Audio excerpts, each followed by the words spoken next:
this is Junichiro Horikawa, and today I'm going to show you how you can send a animated geometry from Houdini with an attributes other than colors to a new game engine platform, which is Unreal Engine 5.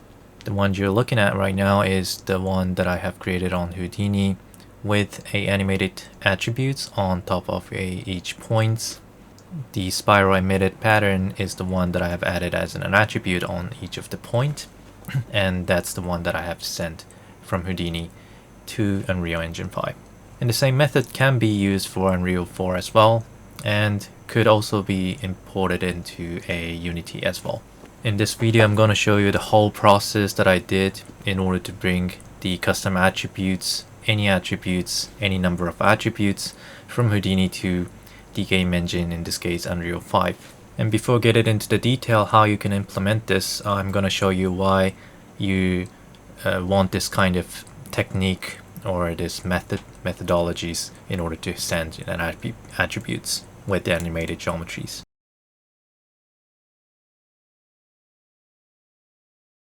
The special things about Houdini's attribute is that on each point or primitive or vertex you can store its custom data. That could be a vector value or a scalar value or even a matrix value, and can be used for many purposes like transformations, coloring, and so on. And the same concept does exist in other computer graphics software, like other mesh-based modeling softwares like Blenders or Maya, but it's a bit hard to access to those attributes compared to Houdini programmatically. And when it comes to a game engine where you can use the geometry for real-time purposes, accessing to those custom attributes getting more harder than the modeling-based softwares. And the number of attributes which is stored on each vertices, in this case in Houdini, which is called as point, is kind of limited in those engines. Most of the time what you can access for each vertices as a normal value is a normal direction, a color, or tangent vector, or UVs. Other than that, there aren't a default data storage where you can store like custom data that is that is available in Houdini. So most of the time when you send the geometry from Houdini to the other softwares, those custom attributes informations are gone, so you are kind of limited using like only the color information, UV information, so on. But if we could send those attributes as an information to these other softwares like Unreal, then there is a bunch of possibilities you can do with this, especially when it comes to the rendering. Combining with the shaders, you can do much more like rich visualizations based on it, like attribute driven renderings like you do in Redshift renderers in Houdini. So for myself, I really wanted to have that kind of like functions or features, so I was looking for the way how I can actually do that with the existing technologies. And Side Effects actually have made a plugin which is available in Side Effects Labs, which is called as Vertex Animation Textures, where you can store all those information based on the animation like colors, positions, and normals of the vertices. The idea itself is not new, but it is incredibly intelligent, because you only need textures in order to like achieve the same animations what you have made on Houdini into inside Unreal or any kind of environment. So initially I was using this plugins myself, but by using this plugin I found some like difficulties, some issues using it with the animation that I made in Houdini. The limitation is that actually the number of attributes which you can send from Houdini to Unreal or Unity using this VAT technique or Vertex Animation Textures, it's also limited with colors, normals, and positions of the points. You could actually send the additional like attributes by preparing the custom texture by yourself and tweaking a little bit on the Unreal side or game engine side with the shaders, you could actually send those textures as in a custom attributes.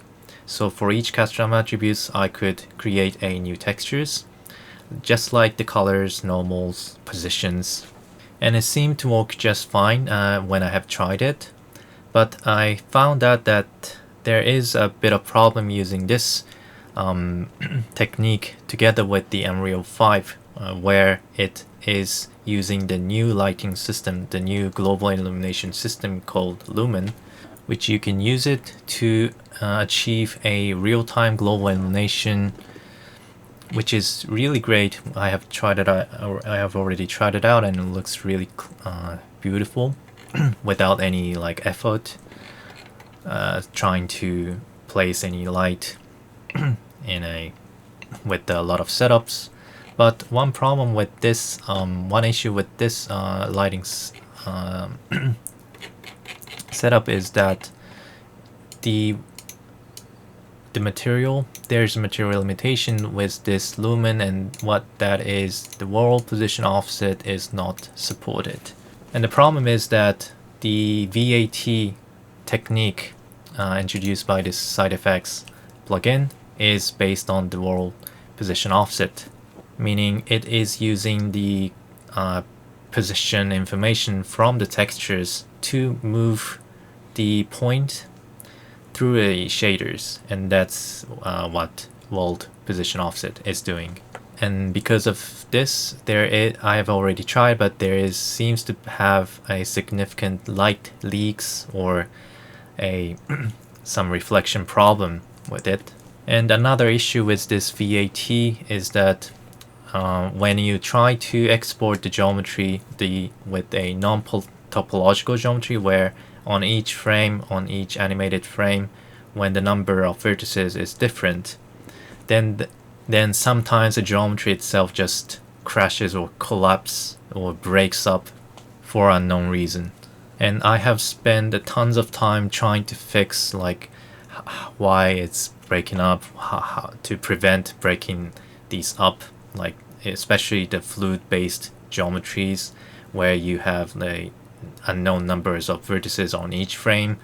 So in those cases, this VAT doesn't seem to work really well, and especially combined with the lumen, there is a significant really ugly lighting glitches happening on the faces. So I found out that this VAT from a side effects lab wouldn't satisfy my motivations.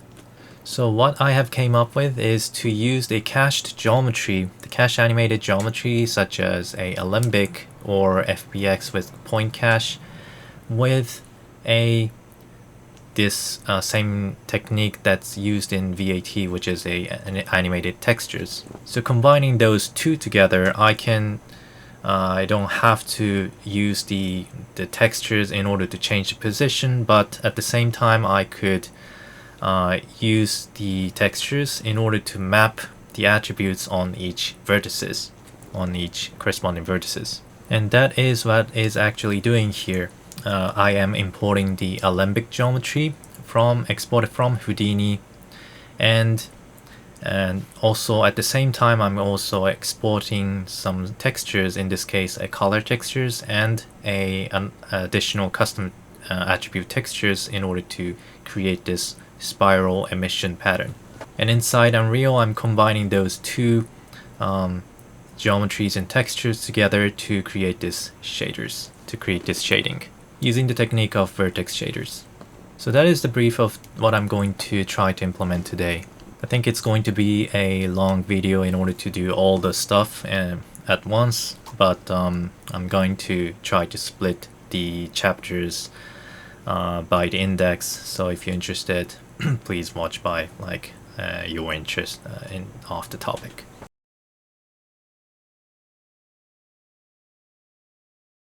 So let me start by drawing some diagrams, how I'm going to do the implementation. So let's start by creating a animated geometry with the custom attributes, which I'm going to do in Houdini. Then what I've got to decide is what kind of information I need to pass to a game engines like Unreal 5 in order to bring as much custom attributes as possible. And I'm using the same technique for a Vertex Animated Texture. Let's say I have two attributes that I want to send, which one of it is a color and one of it is a custom attributes, let's say alpha. Now, in order to create a Vertex Animation Textures, you first need to know the point positions, and the original Vertex Animation Textures creates the another textures for the point positions or normal as well. But we're not going to do this for this process, but the position and the normal will be provided by the Alembic. So first of all, I'm going to export this as an Alembic, which contains the position, normal, and probably UV. And what I actually need is these point attributes, point color attributes, and point custom attributes, which is applied at each of the point, like this point, this point, this point, this point, and so on. So just like you are doing in Houdini, I'm going to create a storage using texture in order to store each color information and each custom attribute informations to each of the point. Now, how do I do that? When we bring this information to a game engines like Unreal 5 or Unity, by using an Alembic geometry, I could actually pass the geometry itself with the corresponding points, and actually the color information can also be automatically being brought using Alembic. So this one includes CD as well.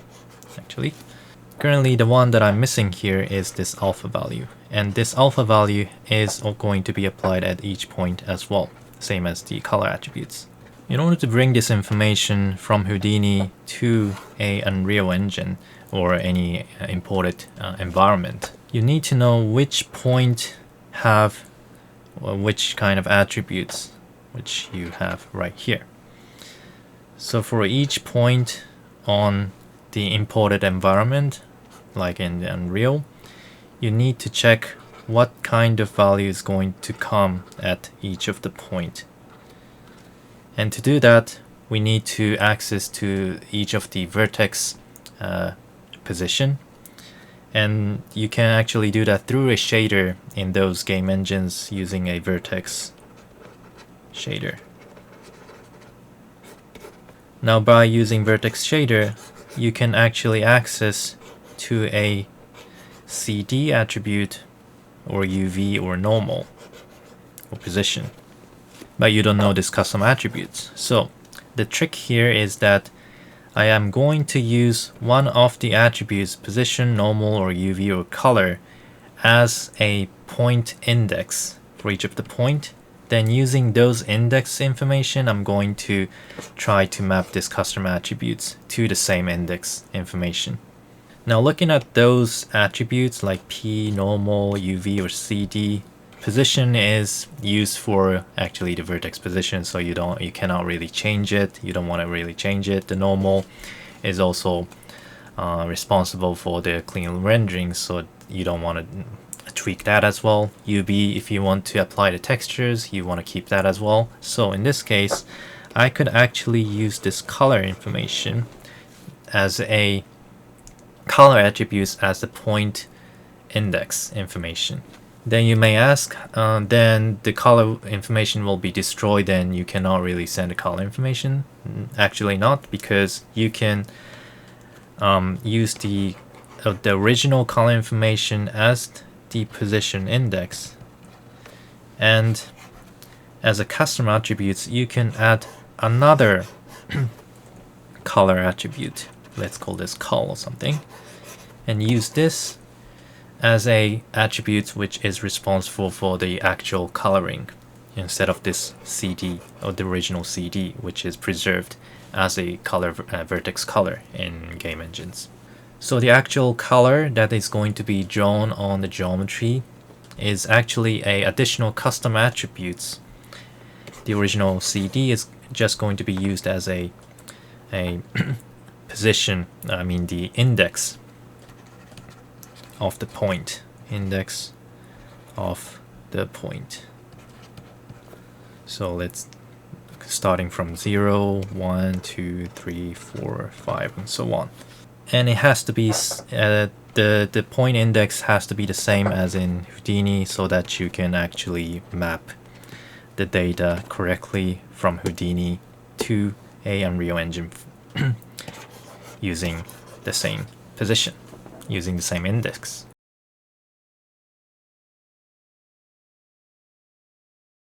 Then let's look at how actually I'm going to store the position information as color information.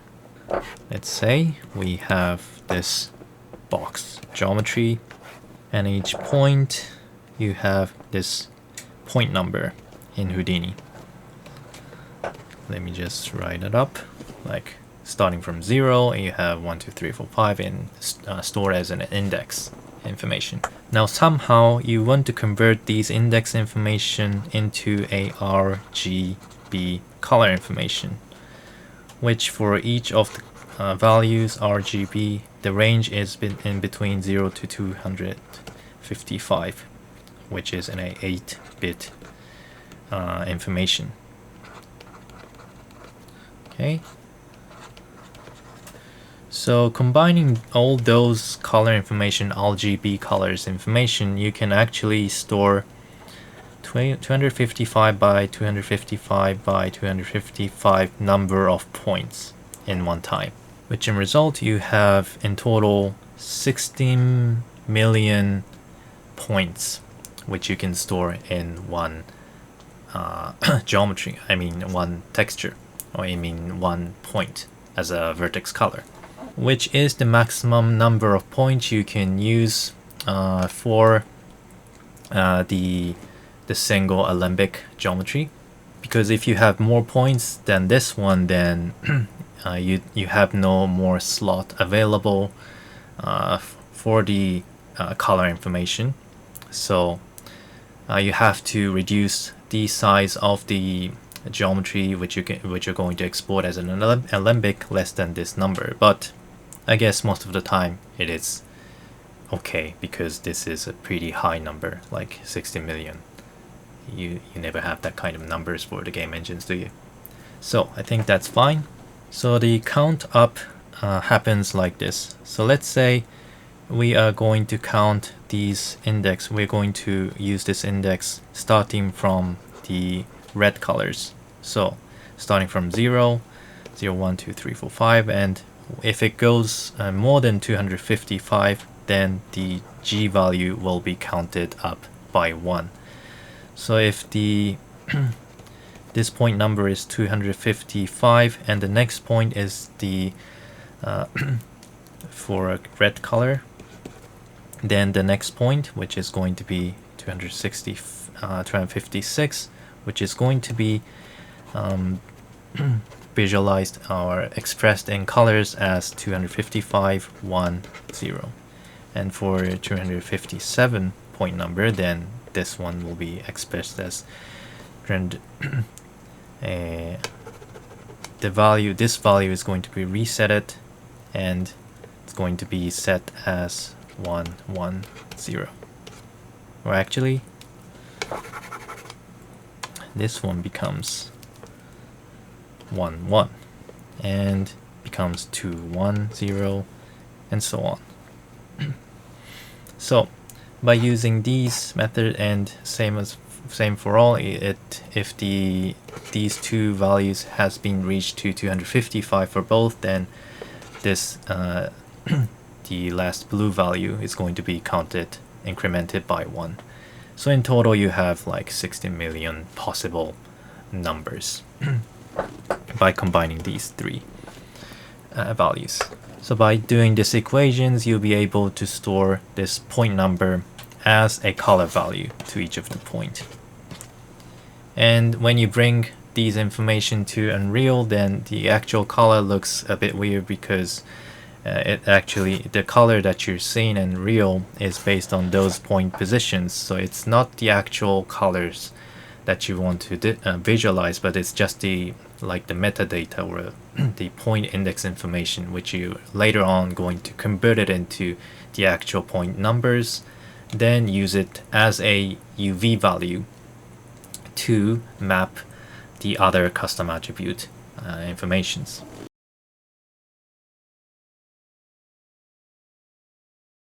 Now, if you have a custom attributes which you want to bring from Houdini to a Unity or Unreal engines at each point,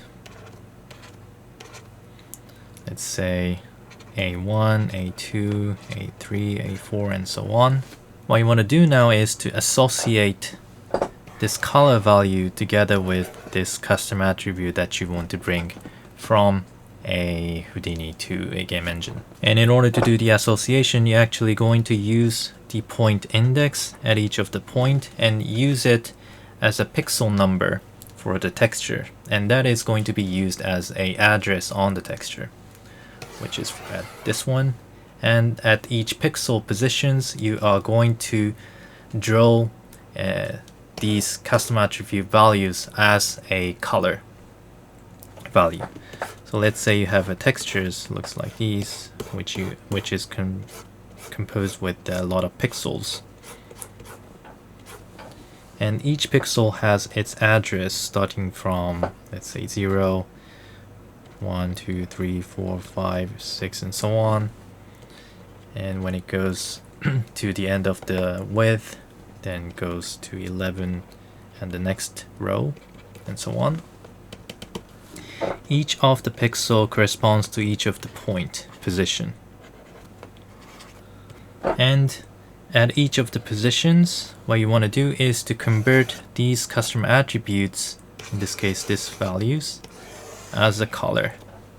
Let's say if A to A1 for this color is 0, which is normally in between 0 to 1.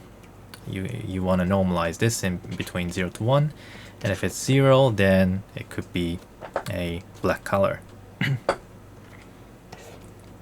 like these. And if A2 is equal to 1,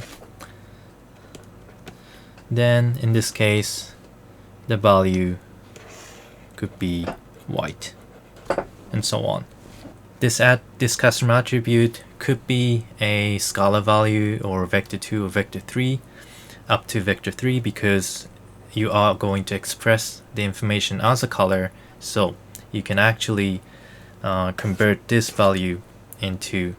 vector value into XYZ, which is similar to the RGB value, which is a vector value. You might be able to bring the matrix information as well if you try to decompose the information into three values, R, G, and B.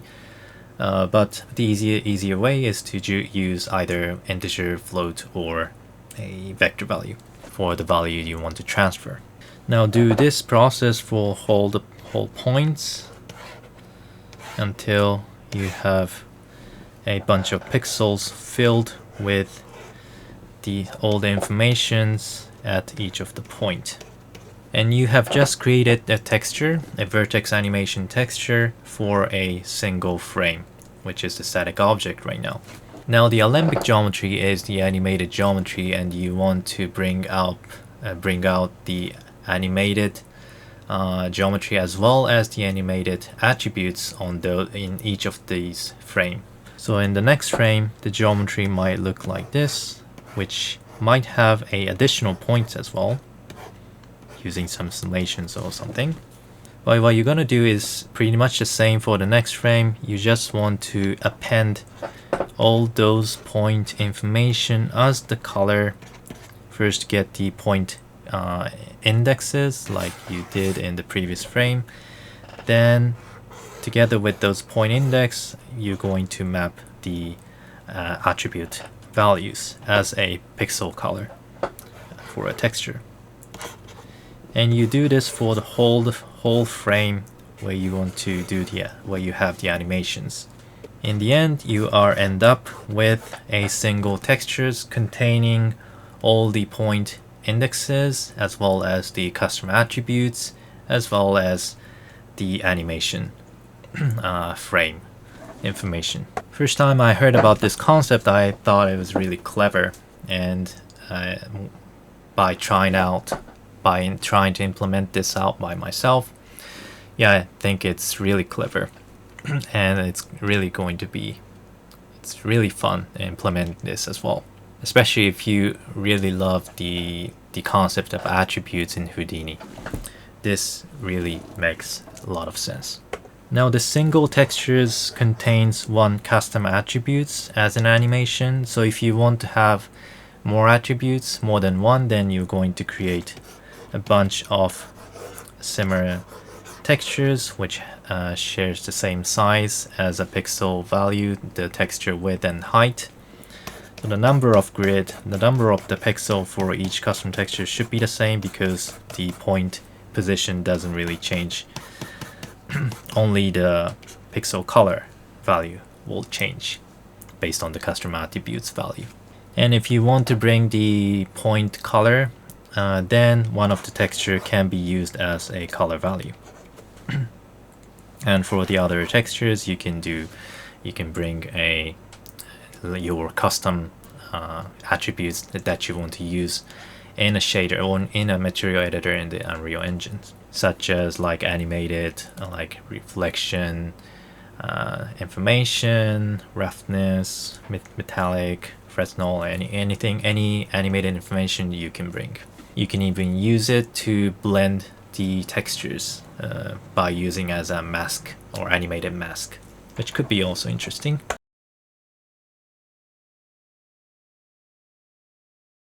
Now after you have created the textures, you are having an information. One is a Alembic geometry, and you have a animated textures, which is the Vertex Animation Texture information. And what you want to do next is to bring this information up to a Unreal Engine 5 or any game engines, and try to map these texture information to corresponding point position using shaders. And fortunately, in Unreal Engine you can use the node-based programming system, where you can easily create air shaders. And so I'm going to show you how you can do that using Material Editor in Unreal Engines to map those information into a corresponding point positions, which is also fun when you get used to creating shaders using those node-based system. And the same idea can be applied in Unity as well. Like there is a similar shader editor called Shader Graph in Unity as well, so you could also use that to bring up the same information, just like I did for the Unreal.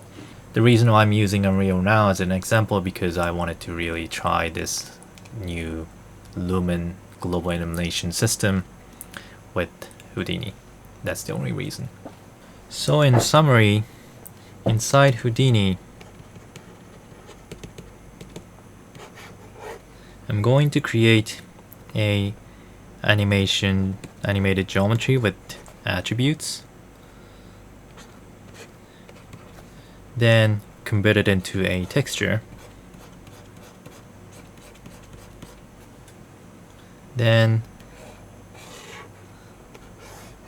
I'm going to bring both of those information into a game engine and map this texture to a Alembic geometry for a custom shading. That's pretty much it. Okay, so I'm going to show you from scratch for both method what you need to do in Houdini and what you need to do in Unreal 5. And it's going to be a bit of a long step to do all the stuff. So if you just want to have the result, then you could maybe see the example file that I'm going to post. If not, if you're really interested in implementing by yourself and understanding how it works by yourself, then try to follow the process that I'm going to explain. Alright, so let's do this.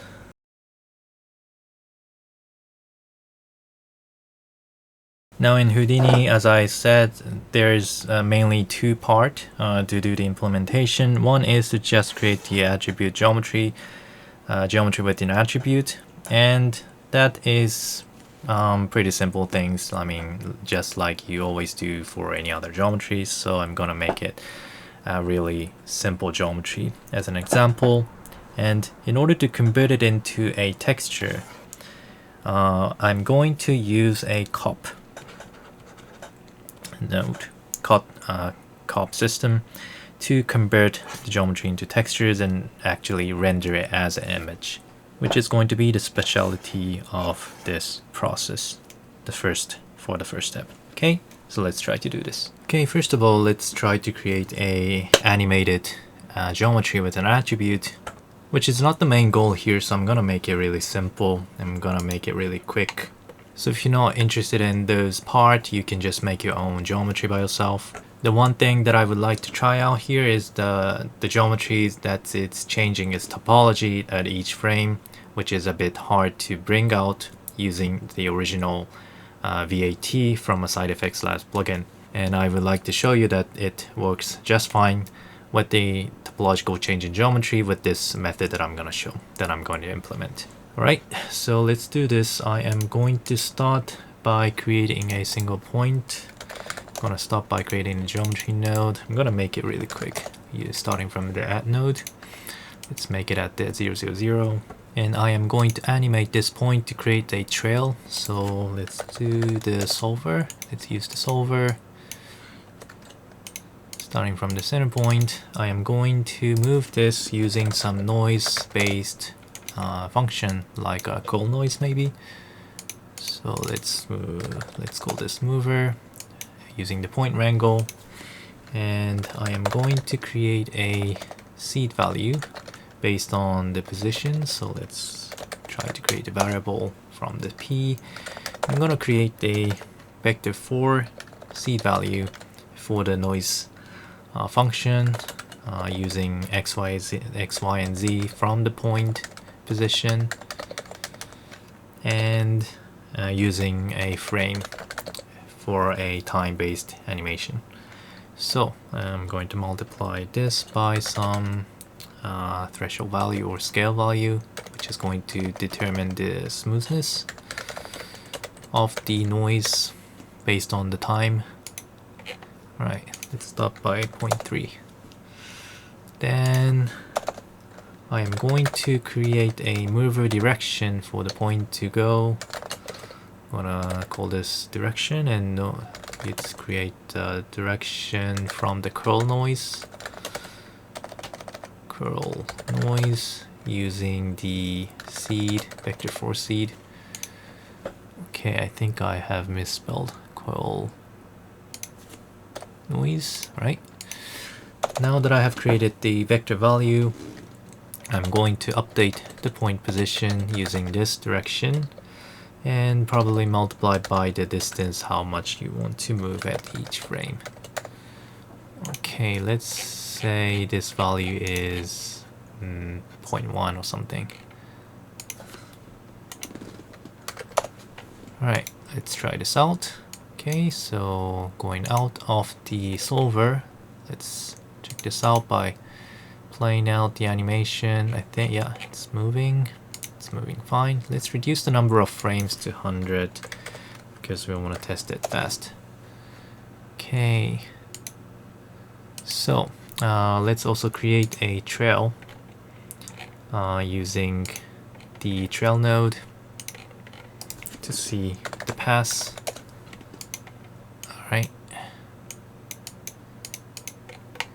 changing the setting to the connect as polygon, uncheck close rows, and set the trail length to F, and so that you can connect all the points from all the frames.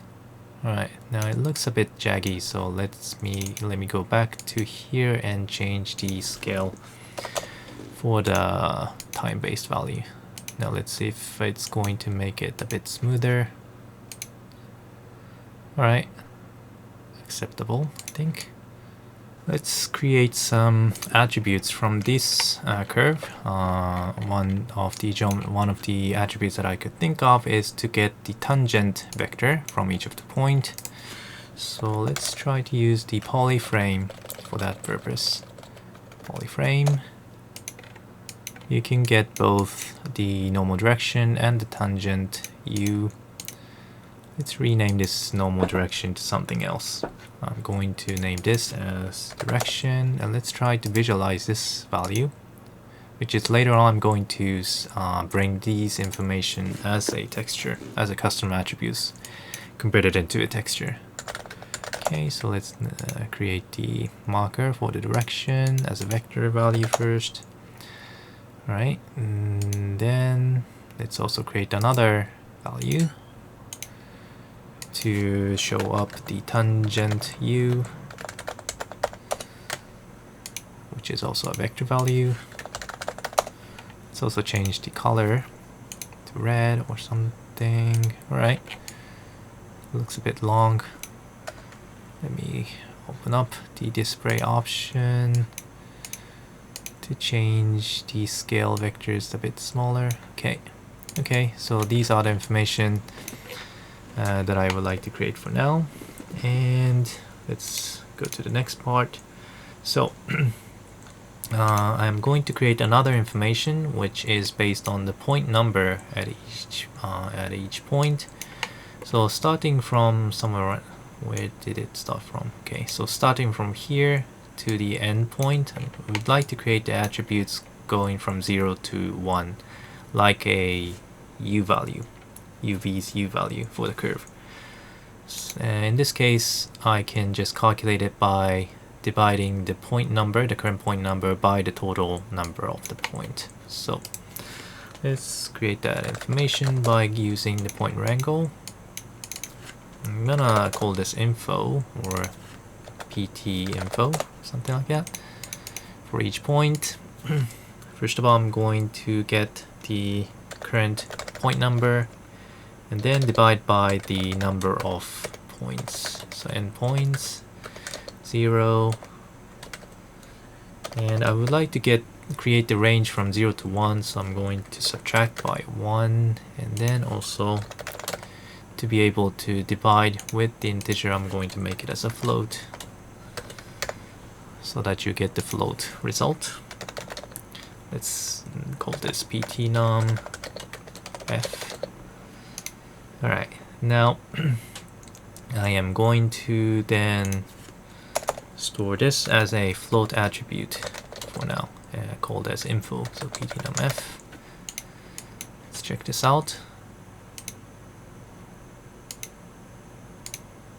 Okay, so now I have this info information going from 0 to 1. Okay, that looks good.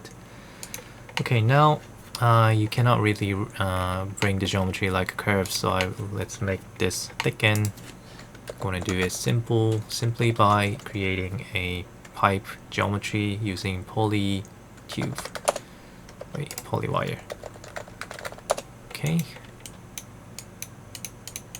Right, so let's try to set the thickness. I'm going to first set the divisions to 16. Let's also hide the markers.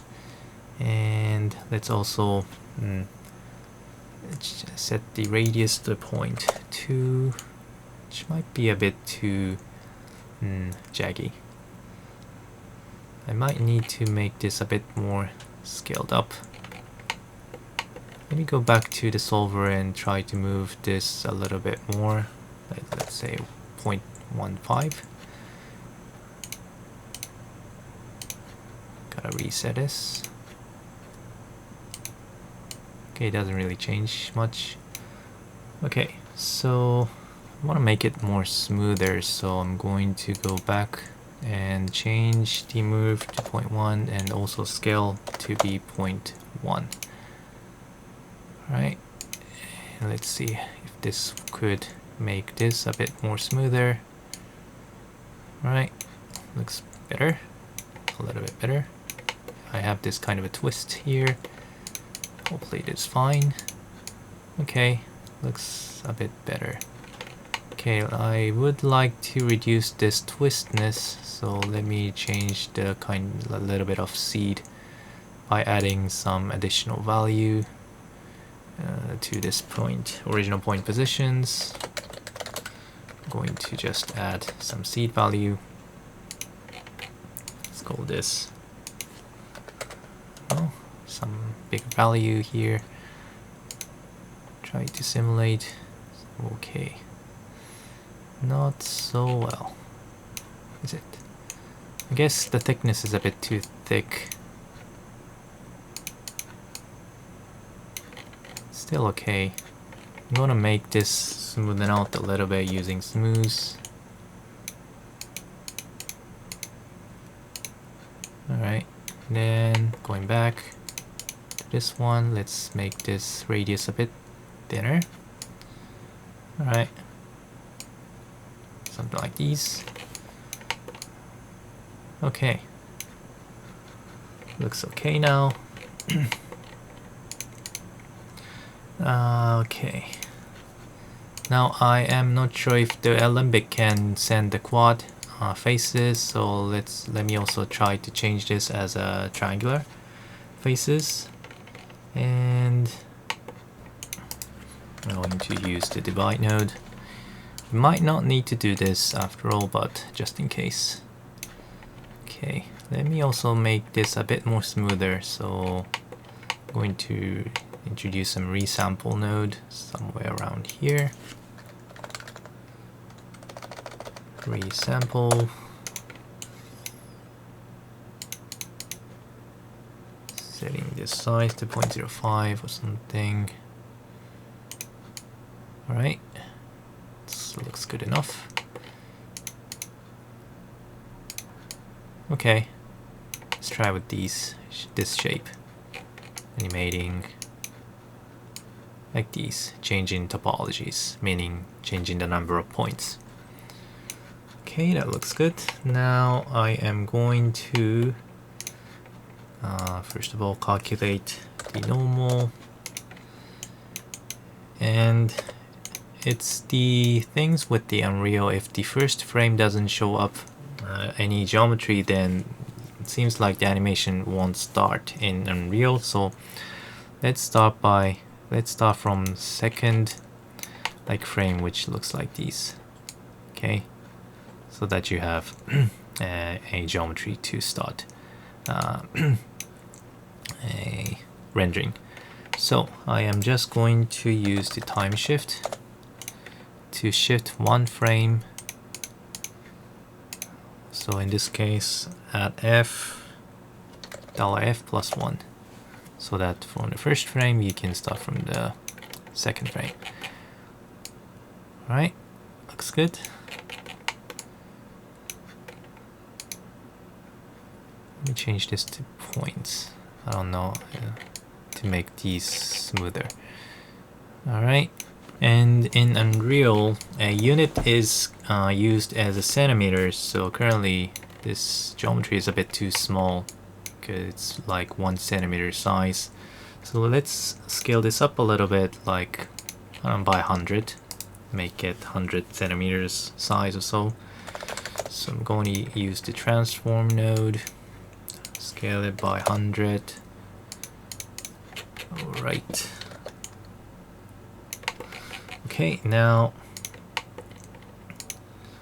currently let's also check the number of points, the point index right here. Okay, let's me make this size bigger. Large. Okay. Okay, so it looks like these. And what I would like to do is to change each of the point number into a color value using RGB to represent these index information. And when you do that, you need to also convert the RGB value in between 0 to 1 to normalize it in order to bake it inside the texture. Right, so keep that in mind. We're going to do some equations for these. Alright, looks all great. Now the geometry itself is done like this. Now next thing I'm going to do here is to apply some attributes that I would like to transfer into a Unreal Engine. So let's create two attributes. One is the color and one is the maybe based on the tangent vector that I have created right here, and try to create like spiral pattern, animated spiral pattern on top of these a cube based on some simple vector equations or operations. Okay, so let me first group this up. This one.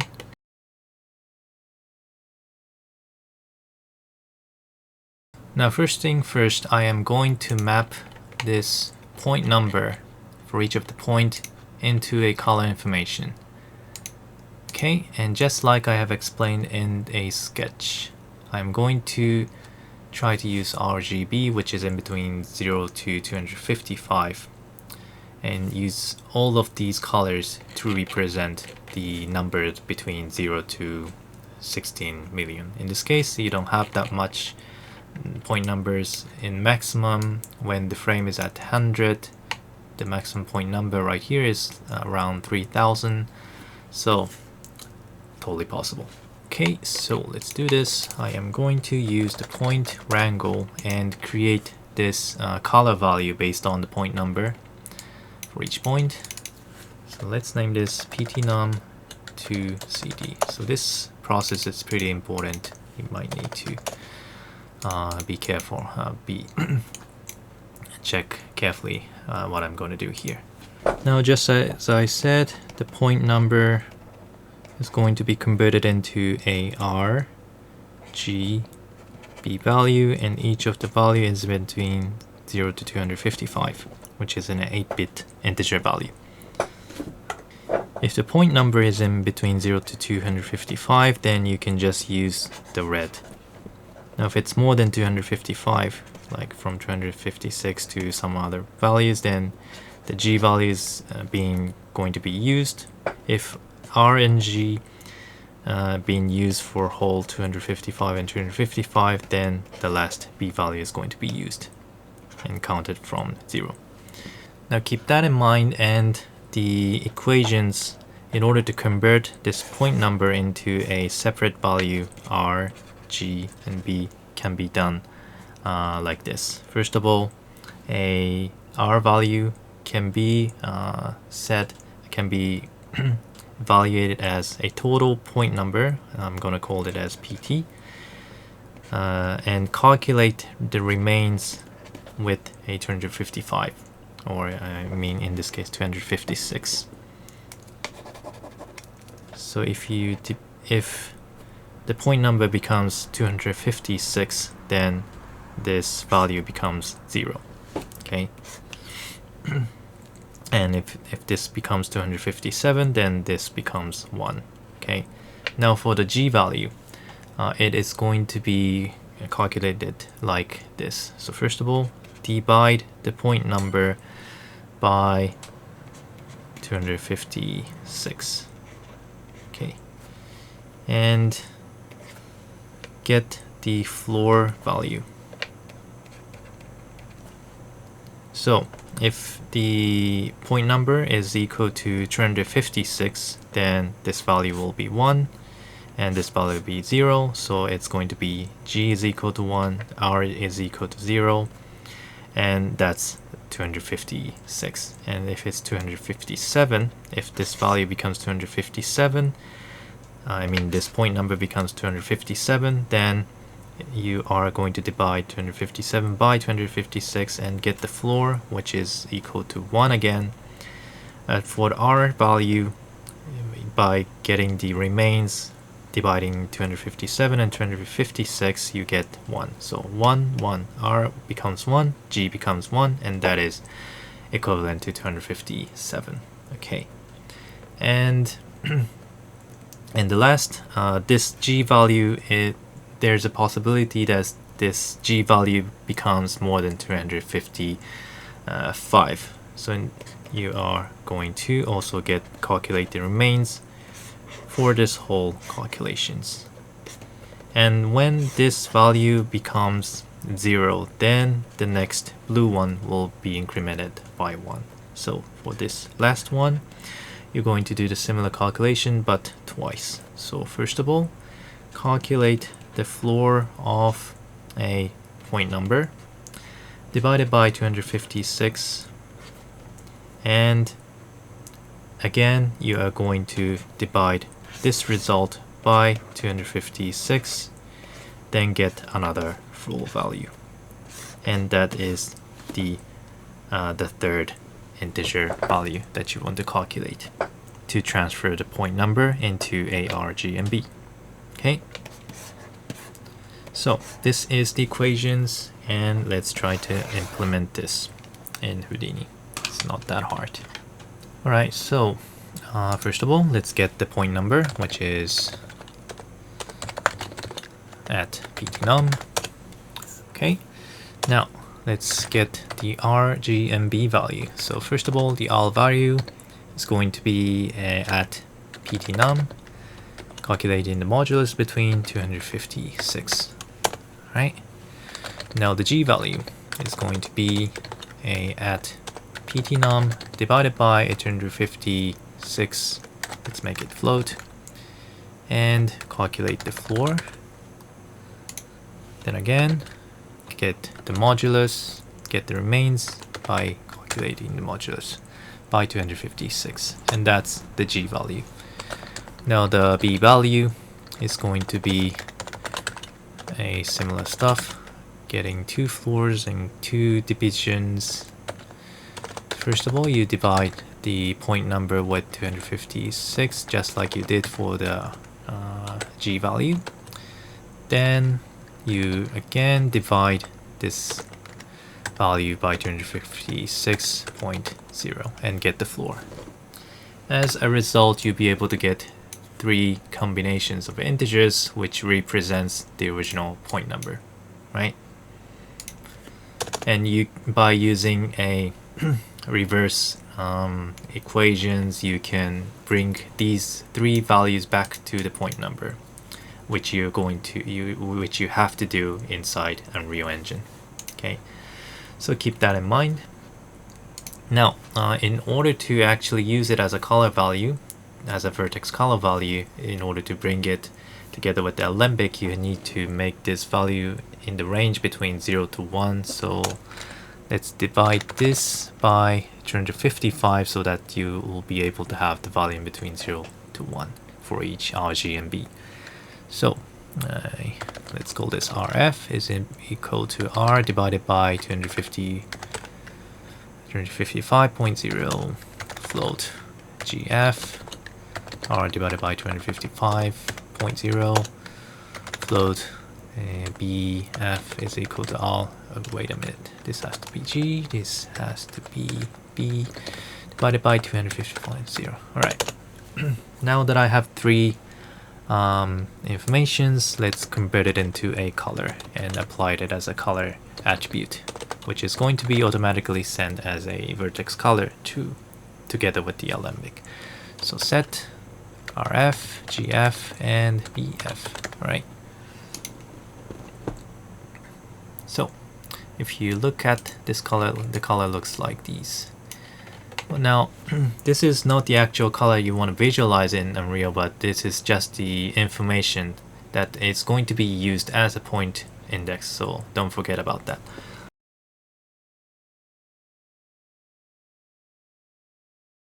Now at this moment, I can actually send this or save this as an Alembic. I have all the necessary information for the Alembic already, so let's try to send this, save this as an Alembic animation. If you want to apply a UV, you can also do that using something like UV flatten or anything. But for now, I'm not going to use any UV for shaders, so I'm gonna skip it. But if you want, you can also do that.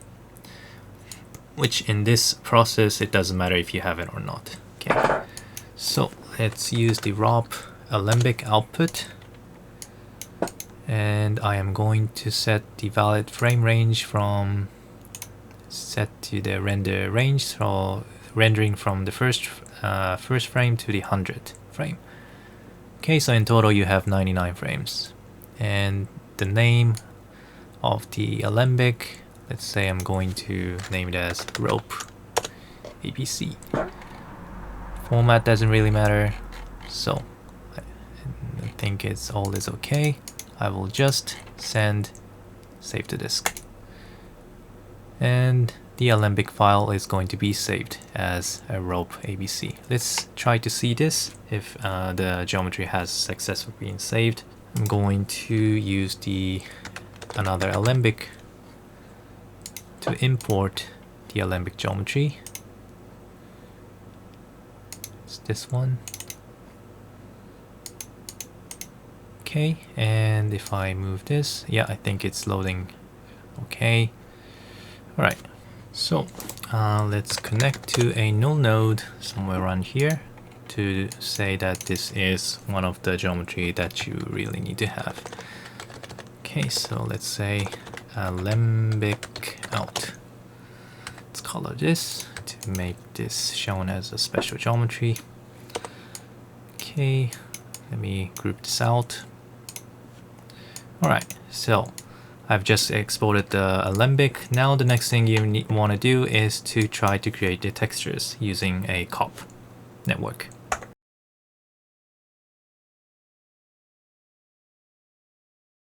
Now, in order to create the textures, you would want to apply the attributes to this geometry, to this Alembic out geometry. One of the attribute that you want to introduce to this Alembic is the color. So let's create the color attribute now. I'm going to create the color value based on some of the attributes that's already stored inside the point, which is this info, going from 0 to 1 from the start point to the end point. Right, so just going to use the color node and set this to ram from attribute using the info. Right, then I'm going to just create some custom gradient color, maybe going from blue to red. Let's try to have as much color as you want. One of the purpose is to debug if the color has correctly being ported or imported in Unreal Engine. So let's try to make a vast variety of colors. Alright, looks good. So the animation looks like these with the colors. Okay, it's good. Now let's also introduce a additional attribute other than colors, which in this case I'm going to use the attribute, another attribute that has already been applied, which is this tangent hue and the direction. Now I'm not directly going to apply it to as a textures, because if you just do it, then you need to do a additional calculation inside the shader to use it for some purpose. So inside Houdini, I'm going to use those two vectors in order to draw like a spiral pattern on top of this tube. Okay, which is pretty easy to do inside Houdini rather than inside the shader for the Unreal engines. Okay, because you have rich variety of vector-based functions in Vex. That's what's good about Houdini. So let's do this. I'm going to use the point wrangle, and let's name this spiral pattern. Okay, now I am going to retrieve two vector informations, both going to be normalized. So first of all, vector tangent hue value, which is going to be the normalized value of the original tangent hue from a point attribute, and then also get the direction Also, I'm going to normalize this one from the same point attribute. Okay, now I am going to calculate the new direction, which I'm going to use it to determine the spiral positions. I'm going to name this, let's say, cross direction, using the cross function between the tangent u and the direction. And let's also normalize this as well. Okay, so by doing this, you'll be able to have this tangent u and cross direction being perpendicular, 90 degrees perpendicular. Right, now that I have those information, I'm going to create a rotational matrix, mat, ident, and based on the same info attributes, which goes from 0 to 1, I'm going to convert it into an angle, then try to use that angle to rotate this cross direction based on this tangent u as an axis, rotational axis. So let's do that. Rotate the vector. First of all, creating the rotational matrix, rotate, and using the f at info as an angle. So first of all, multiply it by pi, and maybe at this point, by using the frame, might make sense to make it as an animated spiral animations. And also I'm going to multiply it by some speed parameter. Now, based on, I'm going to create the rotation based on the tangent, using tangent u as a rotational axis.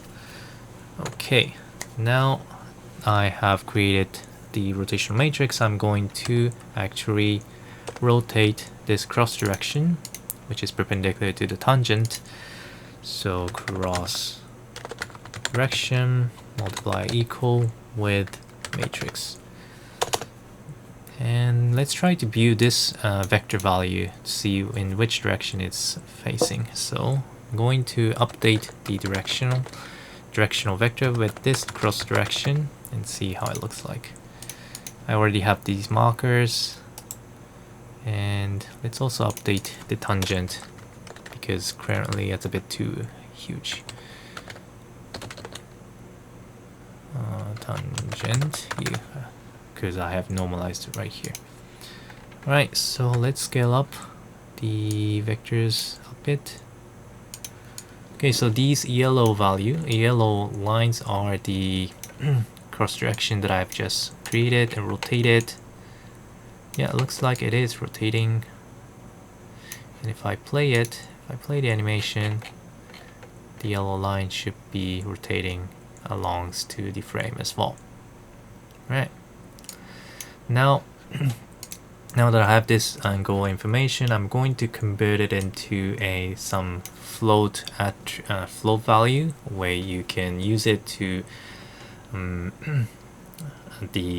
create the contrast between the darker place and the lighter space. I'm going to just make it as a single float value. Okay, to make it simple. So to do that, one of the idea is to calculate the dot product between the normal direction on each of the point together with this rotated cross direction. So float a dot val is equal to a dot between the normal and the v cross direction. Okay, now let's try to convert this so that I can bring it, store this as a texture attribute or texture pixel color. So to do that, I need to map this value in between 0 to 1. Currently the value for the dot product is between -1 to 1, so let's normalize this by set it in between 0 to 1. So I know that the current range is from -1 to 1, I can just update the dot val using the fit 1 together with the dot val and convert it into the volume between 0 to 1. Okay, now I am going to store this into a point value, and let's set it as a vector value using the same value for x, y, and z, which is going to be easy to convert it into color later. So I'm going to name this as, let's say, spiral, and then use set dot val dot val dot val. Alright, let's hide out. Now currently I'm not visualizing this spiral value, so I don't know what it looks like, but let's try to see this by using the other color node for debugging and change the point ramp from attribute and use the spiral. Let's see how it looks like. Okay, so currently it looks like these. It does look like a spiral, but it's a bit the change is a bit too shallow, so let's try to change some attributes here. I probably need to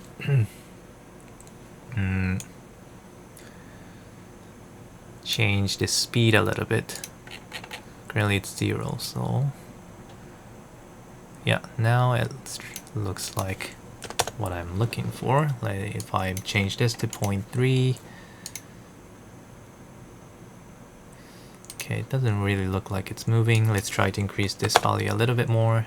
0.5 or 0.4, maybe 0.5.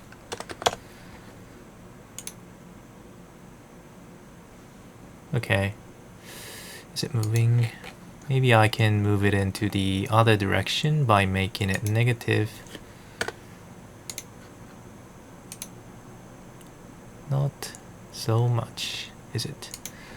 Okay, so I am using the... what if I increase this to a bit more larger value, like 2? Okay, I guess it's starts to have some effect. Alright. Let me change this a little bit. Like, I want to keep it 0.4. Let's try to introduce additional changes here. I'm going to try to I would like to make this white part to be a bit more narrower compared to the black part, so I'm going to update the dot val using a power function and use the dot val together with value like 10. See what it looks like. Okay, now it started to look interesting. Now I might want to make it a bit more smoother, so let's make the speed a little bit slower. See how it looks like. I kind of want this kind of animation.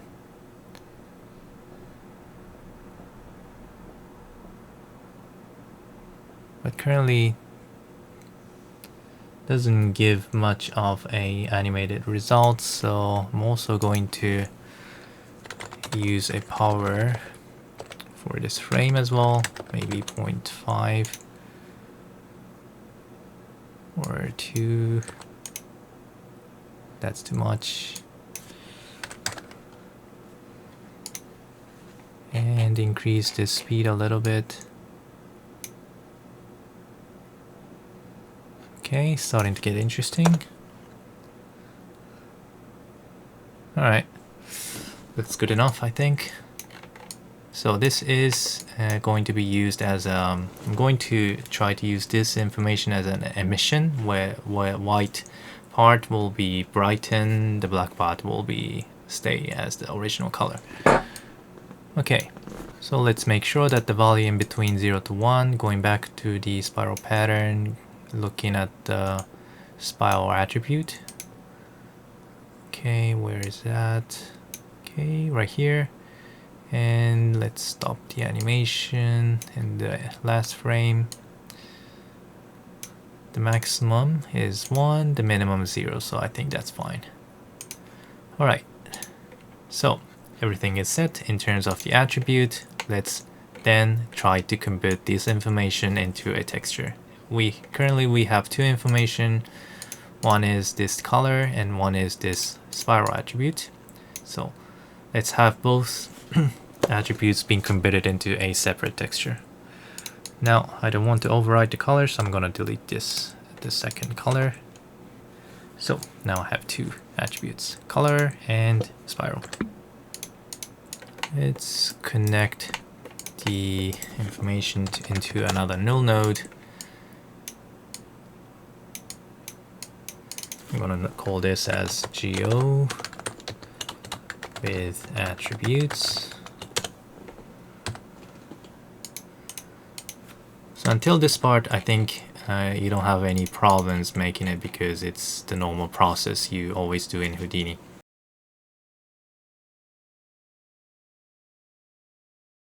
The next part is going to be a bit special because we are going to convert these two attributes into a texture and render it as an image. So let's try to do that. And the process that I am going to do is inspired by the original VAT plugin from the Side Effects Lab. I have looked into how they have rendered the image from the geometry. So some of the part I have followed their process. Okay, so keep that in mind. Now, first of all, I am going to have to define several informations. That is the width of the texture and what's the maximum point that you want to store for each frame. Okay, and most of the time the maximum point number has to be more than the maximum point number at any of the frame. Okay, so in this case the maximum point number for this Alembic at some of the frame is the last frame. If you at the last frame, the point number is the maximum, so we should look at the last frame in this case. And then currently the point number is equal to somewhere around 2,900, so I can say that the maximum is 3,000 as a point number. Okay, so let's have 3,000 as a maximum point number. Okay, now the next thing I would like to do is to determine the width of the texture, and most of the cases it's it is said that setting the texture size the power of 2 is better because you can use it with the GPU with the fast calculations. So in this case, somewhere between 2024 or 1024 or 2048 might be good as a width. The height is going to vary based on how much frames you have and how much point you have at each frame. At each frame we're going to assume that at each frame we're going to have maximum 3,000 points. And this 3,000 value, I mean the maximum number might be better if it's the multiplication of the texture, the width of the texture. So if it's 1024, then maybe multiply by 3 might be a good number for the maximum point number to make the calculation easier, but probably would also work with just 3,000 or anything if it's not even a multiple number of the texture width. So first of all, I am going to create a null node which stores all the parameters that I would like to control, like the texture width and the maximum number of the point for each frame. Okay, gonna create as a name as controller, just like I always do for all the procedural modeling. I'm gonna create 3 integer value. One is the maximum point number. Let's say the range is in between 0 to 5,000. The second integer value is going to be the texture width.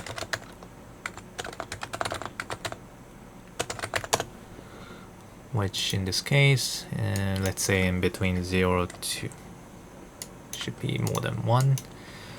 So 0 to 248, something like that. Or it could also be 4,096. This which is for K. Okay, for the third one, this is going to be the texture height, which you don't really need to set manually, but it's going to be automatically calculated by using the total frame number together with this maximum point number and the texture width. But we still need the this channel in order to send it to a cop as an information to create a texture. Okay, so for the maximum point number, I'm going to set it as 3000. For the texture width, let's say width is 1024. And the texture height is going to be automatically calculated. So let's try to do that. First of all, I'm going to create a expressions. So first of all, I need to know what's the total frame number it's going to be animated. So you can calculate that by subtracting the frame end by frame start.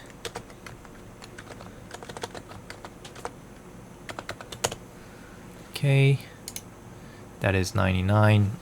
Now I'm going to add this by 1 and create the parenthesis for this one, and then I'm going to do the multiplication between the ratio between the maximum point number and the texture width. So in this case, I'm going to bring up this maximum point number right here. I'm going to copy this one and paste it right here. Okay, and then divide it with a texture width.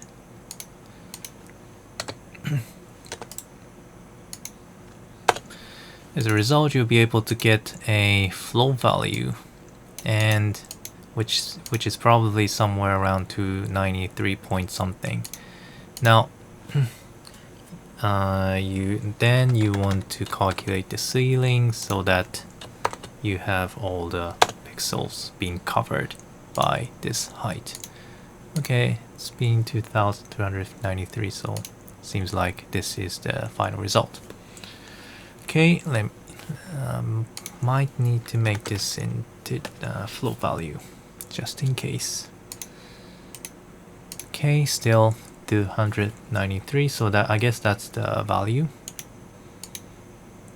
All right, let me just check if I'm going to add this or subtract this by 1 if the value will change or not, just in case. Wait a minute. Expression is wrong. Okay, so I think the calculation seems to work fine. I think this is the final result. Okay, so this 293 should cover all the pixels for all the frames. Okay, now that I have those informations, the maximum point number for each frame, the texture width, and the texture height, I am ready to actually create the texture. Now to create the texture, what I'm going to do is to first of all create the point which is placed at the pixel positions, like a grid, 2D grid. Then I'm going to use the COP network to convert these point grid into a actual image and render it using the composite node inside the alt network right here later. Right, so let's do this.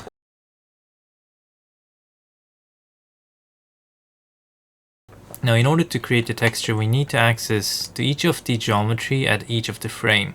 Okay, so to do that, I am going to use the combination together with the for each loop and the time shift. So let's do that. I'm going to use the for each number and do the set it to a merge each iterations, that's fine, and the number of iteration is the same as the number of the f end, and which is going to be in total 100 iterations in this case. Okay, so from first frame to the 100 frames. If you are changing these starting frame and ending frame, then maybe you might also create the expressions like f end minus f start plus 1. This might be smarter. Okay, now connect this one right here.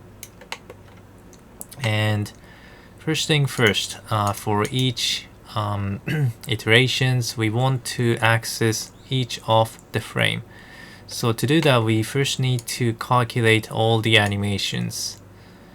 In this case, I do already have it as a cache here, but I think it's a good idea to make the cache as a file, so that we are not going to lose it when we reopen the file. So let's create the file cache here, and let's just name it as what you want. Any name is fine. I'm gonna name it as cache based on the frame value, and this is already animation. Let's save this up. Okay, and check this load from disk, so that even though you have changed any setup right here, the same geometry is going to be loaded. Okay, now that I have this information, I can now try to access to each of the geometry by using a time shift, combining together with the iteration value from this for each count, the metadata. So looking at the for each count at the detail attribute, there's iteration based value. One is this iteration, one is this I value, and I is, in this case, I value is starting from 1 based on this value right here. So since the frame is starting from 1, let's use the I value instead of the iterations for the time shift. So what we want to do here is to access its specific frame value. Instead of using the current frame, I'm going to access to the I value at for each count right here, so that each iterations we can access to a different frame from 1 to 100. So detail, access into detail at for each count. The name of the attribute that I want to access is I value 0 index. Okay, now let's check this out. I'm going to change this to single pass, then changing this one, and you can see that the geometry is changing based on this single pass. So at each iterations, it is definitely reading the different geometry at different frames based on this value right here. Alright, that's good. Now going back inside, what I want to do next is to converting these point into a 2D grid. Then for at each 2D grid point, I would like to transfer the attributes which is currently stored inside each of the point. And the way I'm going to create the grid is also based on the point number. So starting from point number 0, I'm going to plot the first point into 0, 0, 0 positions for the grid. Then for the second point, I'm going to place it into 1, 0, 0, and for the third point, 2, 0, 0, and until the width or the number of the grid on the x direction becomes the maximum number of the texture width, in this case to 1024. So if there is 1024 points on x direction, then you go to the next row, moving into the z direction by 1. Then do the same grid plotting over and over again until you fill all the points as a grid. Okay, so that's the rule here, and I'm gonna do that. I probably could do that using point wrangle, or I could also do that in detail attribute, detail wrangle. I think it's better to do a detail wrangle because I have set the maximum point number right here. So for each frame, even though the point number is less than 3000, even though if the first frame is even, the point number is like 100 or 200, much less than 3000, I still want to make the first frame 3000 points. So most of the point is going to be it's not going to be used not having any information. But to keep it simple to transfer from Houdini to Unreal, keeping a single frame's point number the same is necessary. In my case, I mean, if you want to make the texture lighter, then you can maybe came up with more efficient way to pack. But for simplifying, I'm going to make the number of the points for each frame the same. So in this case, 3000. So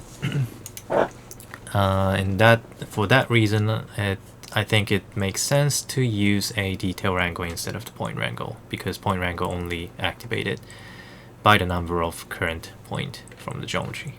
So I'm going to use the attribute wrangle, and let's connect the geometry that I'm going to refer to the second input.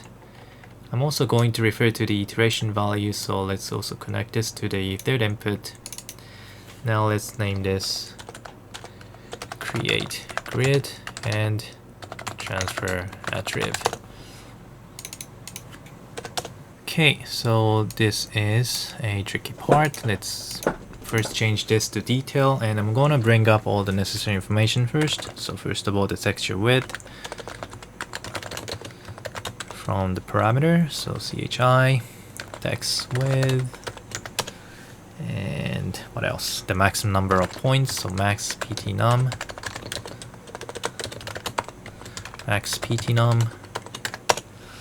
Alright, then I'm also going to get the I value starting from 1 until 100 from this for each count. So let me name this frame, which is coming from the detail, third input. The name is I value. Alright. Now I have those three information. Let's promote these, and let's copy the parameter from this controller. So the maximum point number, copy this one, paste it right here. Go back, copy the texture width, paste it right here. Now you want to do the loop inside this detail for a number of custom attributes you want to create. In this case, I have two custom attributes. One is color and one is the spiral. So I'm going to create a for loop using for those two attributes. So probably I might need additional parameter to determine what is the name of these attributes. Now unfortunately, I don't think a Houdini does. Houdini has a string array parameter, I think.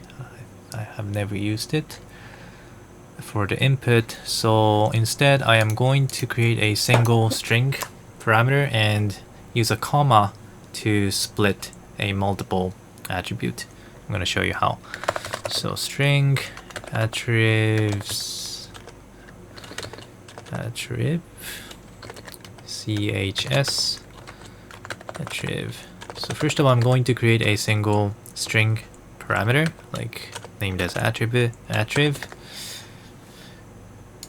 Looks like these. Now, in here, I'm going to write up the parameter or the attribute that I want to bring up as a texture. So, looking at the point information, one of the value that I want to bring up is this CD right here, and another value is spiral right here. So both of them are vectors. So let's go back to this wrangle right here, and the first one is CD, so I'm gonna write CD and I'm gonna separate using a comma, and then another one is called spiral, so write it like this. And inside the vex code, I'm going to split it into two different strings so that I can use it with the loop. To do that, you can write it like this. String attribs is equal to splitting this attribute using the comma as a separator. That's just okay. Split. Am I doing something wrong here? Okay, I gotta make it as an array. Alright, so now I think I have just made a 2-string array. Let's check this out. As square bracket attribs is equal to attribs. Looking at the detail attribute. Okay, so CD and spiral. Now that I have those two informations, I can now for loop between those two attributes. Lengths of attributes. Alright. Let's first access to this attribute. Alright, now for each of the attributes, I would like to create a grid, a different grid with a different value. But the number of the grid in x direction and z direction is the same. So I'm going to create another for loop, in this case for the x direction, maybe not the x direction, but using the maximum number of the point for a single frame, because we are for each iterations in this for each loop, we are looking at each frame. So for int n is equal to 0 until the maximum number of point. We are going to create, in this case, 3000 points for each frame. Right. Now, let's create a default value, a default attribute value, which later on going to be replaced by the color value or a spiral value. Let's call this value as a general purpose, starting from 0, 0, 0. Okay, now I am now going to say if AI is in this case n. So I'm gonna get the total number of points at this frame. Okay, so if the current point number inside this end loop is less than the total number of the point, which is endpoints 1, then that means you do have an information. So you can try to bring up the point attribute from this second input. So the value can be overwritten using a point function from the second input using this attribute string. So the first one will be CD, second one will be spring. I mean the spiral. Okay, at n. Okay, Now, if not, if n is more than the total number of points, then that means you don't have a point to refer to, so you want to make this value stay as black, and probably it might be a good idea to introduce a alpha value to make the texture transparent at that pixel. To actually determine that that pixel is not being used, because maybe the black value itself might going to be used for other purposes. So let's create a additional alpha value, maybe starting from 1. So default value is 1, but if there are no point to refer to, makes this 0. Now what we need to do now is to determine the point position for this current pixel that I'm working on, and that is in order to determine the point position for the grid for the current pixels, we need to know the current frame, the maximum point number, and the current n value right here, in which point we are referring to. And we also need to know the maximum length of the texture width. Okay, so we do have tons of information to refer to convert it into the actual grid positions. So let's try to make a custom function to transfer several information into the specific grid positions. So I'm gonna name it as function vector, return the vector value, which is x, y, z as our grid positions, and I'm gonna name it as 2chord. And using, first of all, total number of point, so total pt num, and int the current point number in this loop right here, and int text width, which you already have it right here, and finally frame. Okay, so using those 4 information, I can actually determine where the point should come. So let's try to do that. So first of all, what I'm going to do is to try to calculate the current point number, okay, from those informations, okay, which is not really a pixel positions, but the value from 0 to the maximum point number for whole geometry. Okay, so I'm gonna call this as cptnum, and that is, first of all, I'm going to get the current frame, subtract by 1, so starting from 0 if the frame starts from 1. Okay, now multiply by the total ptnum, which is equivalent to this max ptnum. I guess I should change this to max ptnum for easy to recognize what the equivalence. So in this case, this is 3000. Okay, so for each frame you have 3000 points. Okay, plus the current point number. Okay, so this is actually the actual point number from the original geometry. Okay, now what I'm going to do is to convert this into a x coordinate for the grid and y coordinate for the grid. In this case, if we place it on x direction, y becomes z. Alright, so first let's calculate the x direction, which is the current point number, and calculate the remains using the texture width, easy. For the y, we are going to divide the current point number by the texture width. Let's make this float. Okay, and then calculate the floor value. Alright.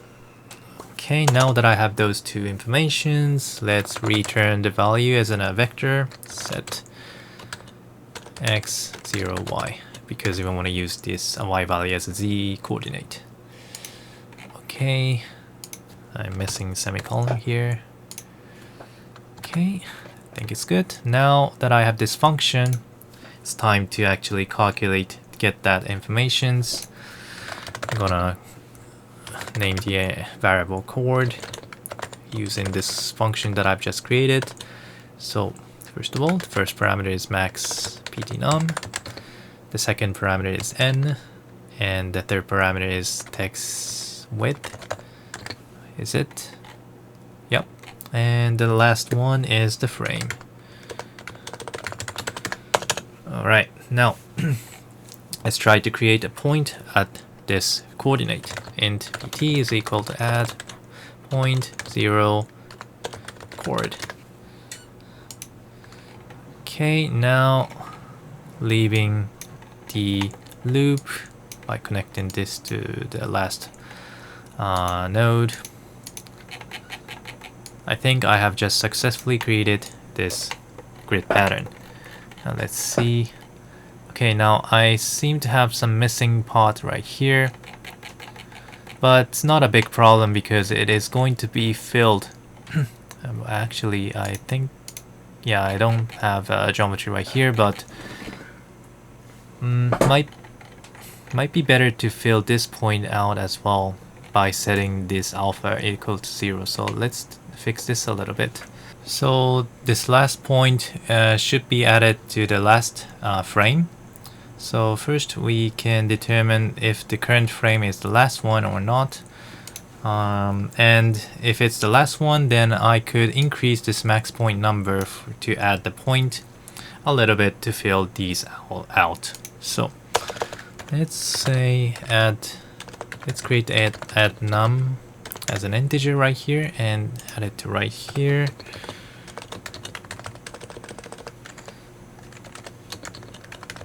And only when the current frame number is at the end, then I am going to change this add number to fill this point. So the add number should be the number of the missing point right here.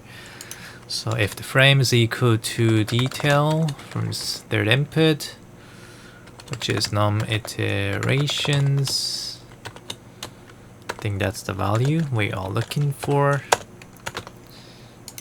Okay, then we are going to update this add number. And in order to calculate that number, we can do the subtraction between the maximum point number for this texture value, for the texture pixels, with the current pixel number. Now the maximum texture point number can be calculated by multiplying the texture width with the texture height. So let's also bring the texture width as texture height as well. Text height. Okay, we already have this information, so let's go back to the controller, copy this height.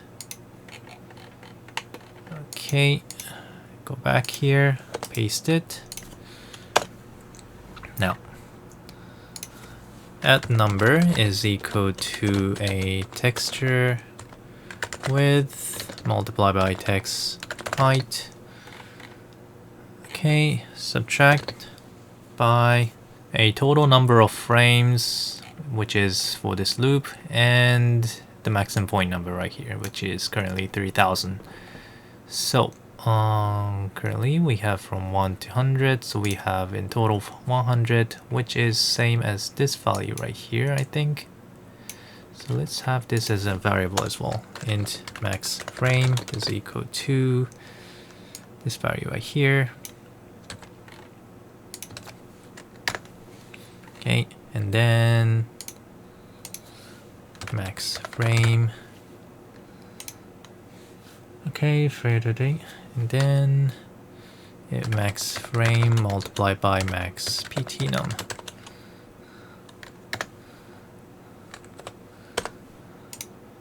Okay, now I think the point has just been filled, just like I have imagined.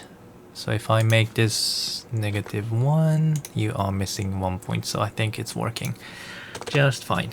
Alright, So looks like the grid is fine. Now it's time to transfer the information. In this case, what I mean is by transferring the attribute as a color of this pixel. So let's do this. We first need to get the value from each of the attribute, which we have 2 attributes right here. And I have already get that value named as val here. So I can just say set point attrib 0 cd for this pt with this val. Okay, now the point has been colored, and there are 2 types of 2 points created on the same positions. One is for the actual color, one for the spiral information. Right, so it's duplicated at the same positions. I think we're only seeing the spiral right here, but if we separate it with different groups, we will be able to see the different textures. So let's also set the group to differentiate it. So set point group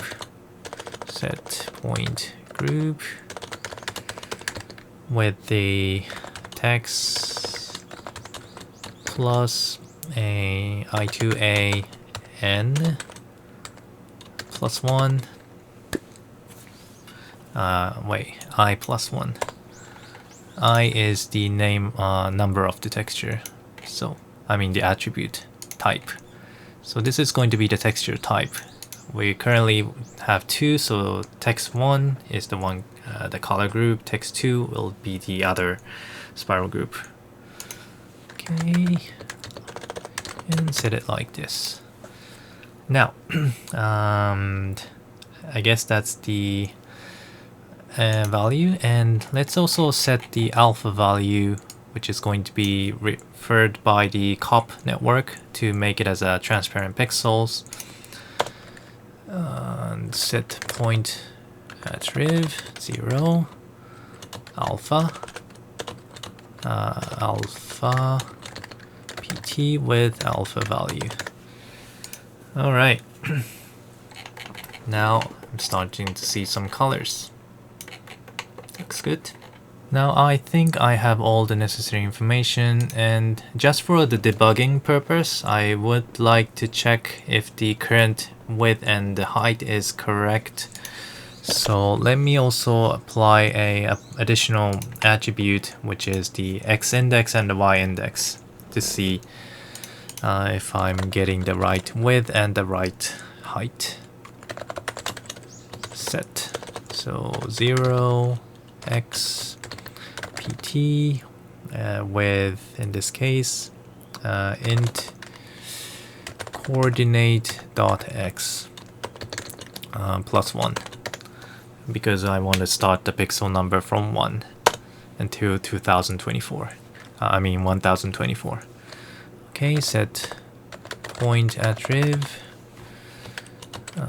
0 y pt int coord dot y. Was it y? No, z plus 1.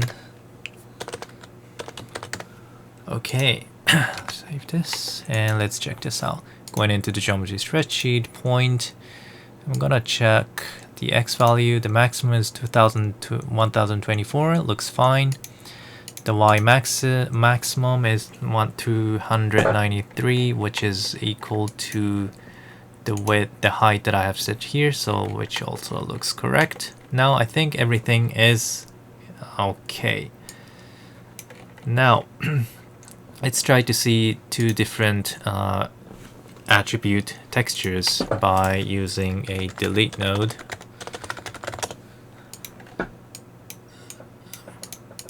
Okay, I am going to create, I'm going to say, let's say, first of all, looking from the texture 1 for the point, delete node selected. So this is for the color attribute map, attribute texture. Okay, so currently it's been drawn as point. So as a final purpose, as a final step, I would like to convert it into a image texture. Okay, and the other one, texture 2. This is a black and white, which is a spiral information looks like these. So now that I have created the two different grid, I am going to then convert it into a texture using cop. Let me first connect this into a null node.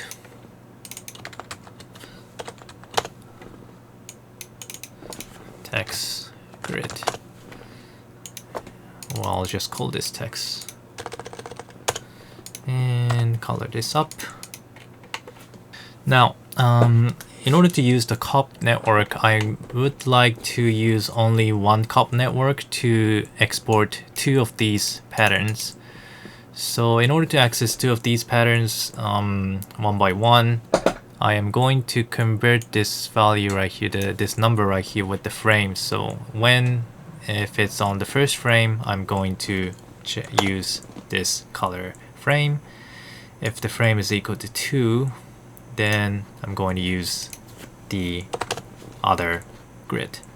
So let's create an expression to convert this number into a frame using the current frame. So using the back quote with a $F, then that's just it. For the first frame, I get color. For the second frame, I get spiral. Right, that's good. Now that I have set those necessary informations, it's time to create a COP network to generate the image from this point grid.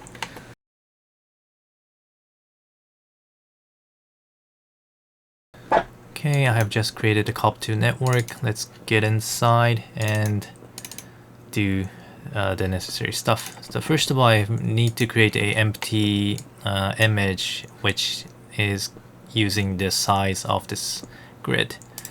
So I'm going to use the color node and going into the image and check the override size. I'm going to replace this value with a texture and the width.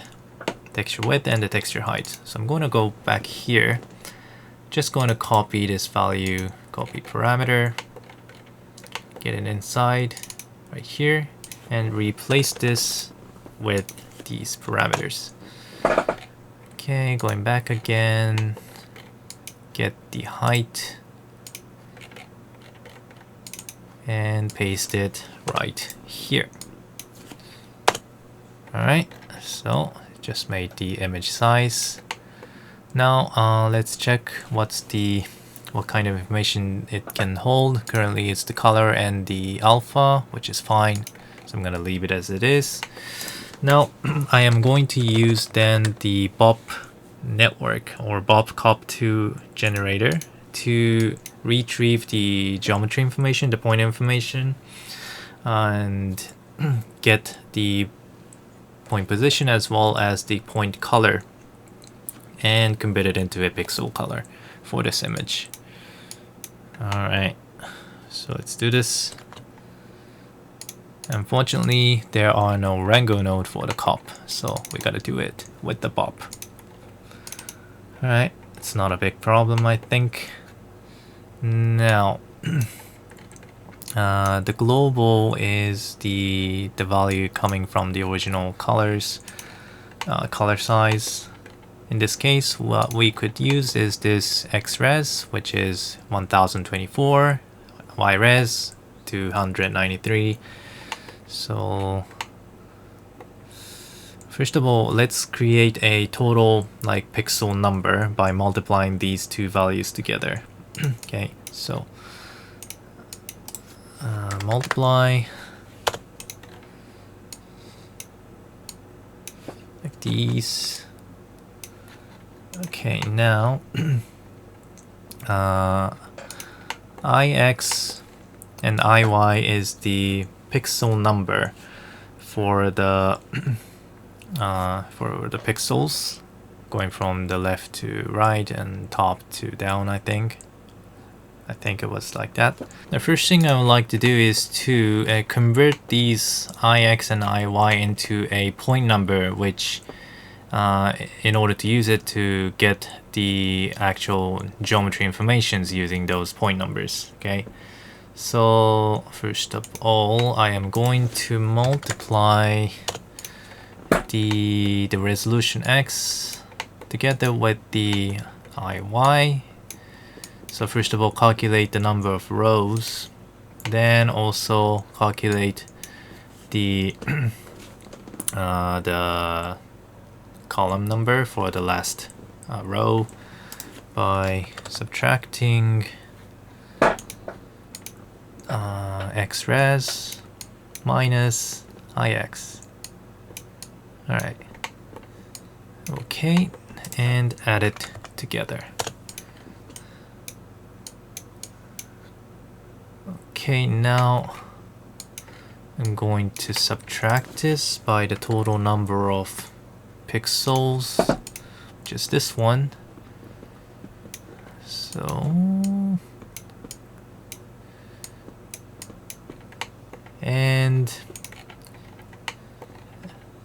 actually this value is going to be used. The result value is the actual point number, I think. So let's try to get the geometry information at this point number information. So to do that, we need to refer to the geometries, this point geometry here. So let's use the parameter. Okay, and for this parameter, I'm gonna change this to geometry, which is this one right here. Okay, and I am going to refer to the this geometry path, but if I use this one, it's trying to access to the outside external files, but instead I would like to refer to this geometry inside this Houdini. So first thing I am going to do is to create a expressions, writing OP and creating the back quote. And inside here I'm going to create an expression called OP full path, and inside here I'm going to write CHS pass. Now I don't have this path channel right now, so let's also create that. I'm going to name this as Geo. So in order to access to this path, we need to go outside this loop, outside this network, and check this one right here. I am going to create a path, the string path called path right here. And probably it's a good idea to choose the geometry related path, which is in this case operator path, I think.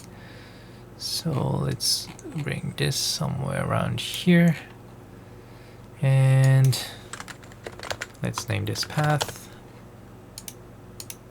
Alright, then choose this geometry, which is this text. Okay, let's leave this called network for a while and see. Okay, looks good. Now by doing this, I am now referring to this geometry right here. Now next thing you want to do is to get the attribute from this point at the specific point index. So to do that, I am going to use the node called getAttriv. Okay, and I want to get two attributes. One is the color, one is the alpha. So geocodes to file. For I1, I'm going to use this calculated point number. And that's probably it. Let me check. Vector 3, file, point. I think that's fine. Now for the other one, I'm going to copy. And the other one should be a float value. So let's change this to float. And the attribute that I'm going to look at is the alpha. Okay, which determines if the pixel should be transparent or not. Okay.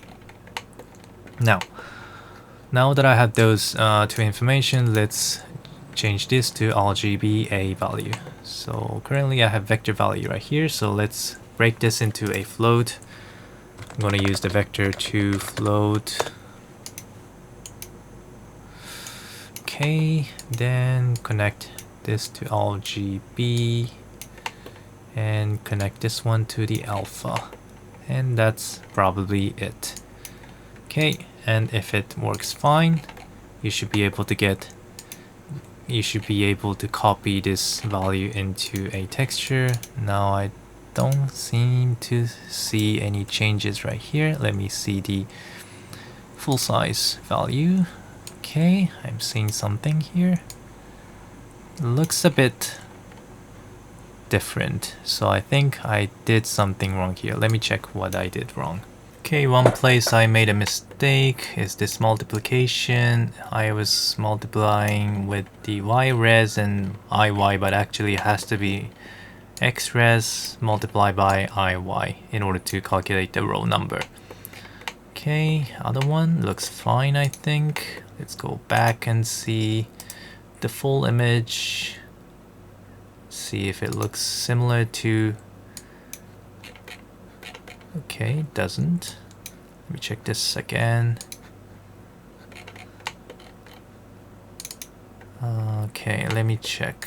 So it is multiplication between the x-res and iy, and this is ix multiplied by wait, subtract by res. Okay, this one is missing this connection, so this has to be connected by res. Okay, I think let's check this out again. Alright. Okay, so this image looks pretty similar to what I see in a grid. So I think I have just successfully transferred the grid image into a texture. Alright, and if I change the frame to 2, which should show up the spiral based attribute texture, and if I show up the preview full size, yeah, I'm seeing the corresponding image. Okay, so in terms of creating the texture image, this is okay. It's time to render this value as a image. So I'm gonna bring this right here, or maybe group it in different value. Okay.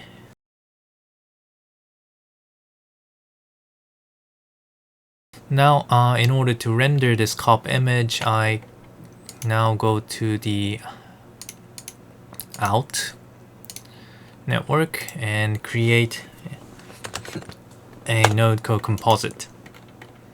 Okay, and what I'm gonna do here is to refer to the cop path, which is this one. Okay, and I only have two attributes right here, so currently I can say from frame 1 to frame 2. Okay, and the exported texture name, I could say attribute text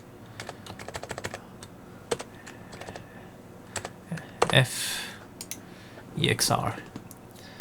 Okay, I think EXR is a lost res image format. I could just use this as it is. And let's see what else I need to set. In terms of, so I do have CNA. Okay, which is good. Other than that, image area, I think it just uses the default value. So I think that's fine. Let's try to click render, see what you get. Okay, so I have just created the two textures, and if I look at those two images, yeah, just like I want it. So the width is 1200, 1024, with height is around 300. This is as well. And this one is black and white. Seems like this one has more size even though the color is monochrome. Alright, interesting. But I have just created the necessary information. The necessary information is the texture. And I already have the Alembic file, so I have now all the necessary file which should be exported from Houdini to be able to transfer the attribute together with the animation. Now that was a lot of step in Houdini, but if you get used to it, or if you create a template by yourself, you can just recreate the same setup easily for any kind of geometry. Now that we have those information, it's time to bring this in Unreal Engine 5.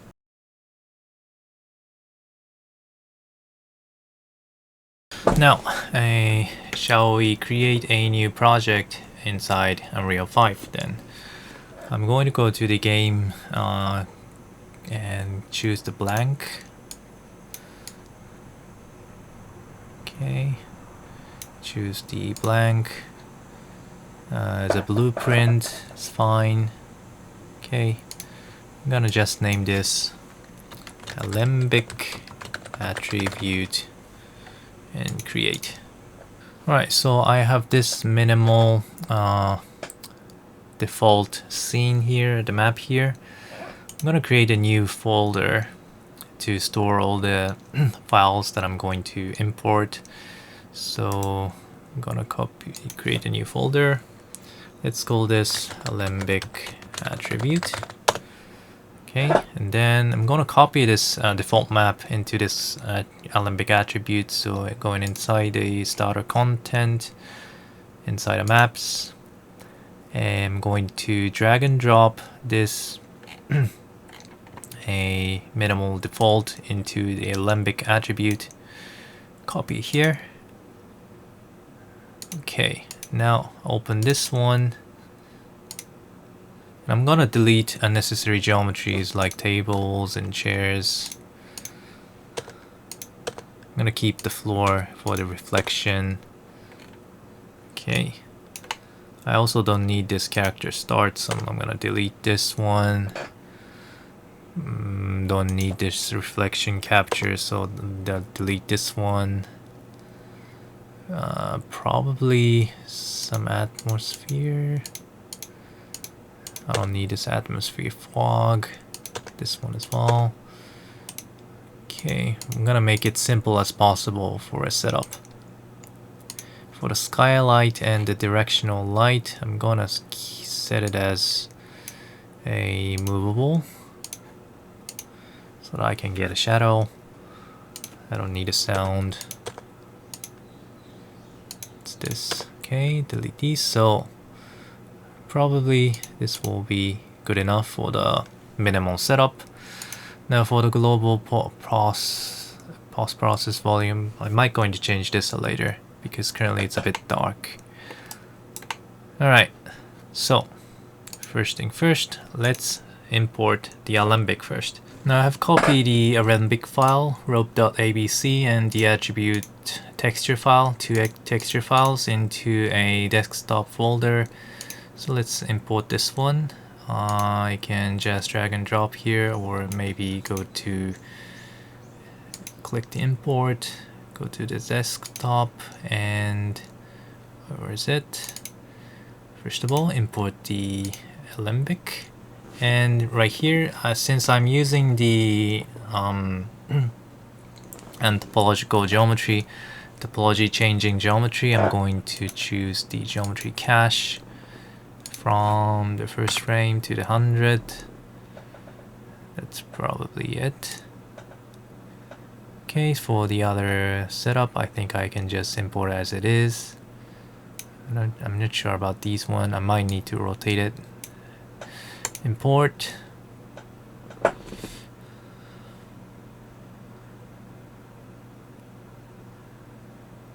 Okay, let's bring this into a scene.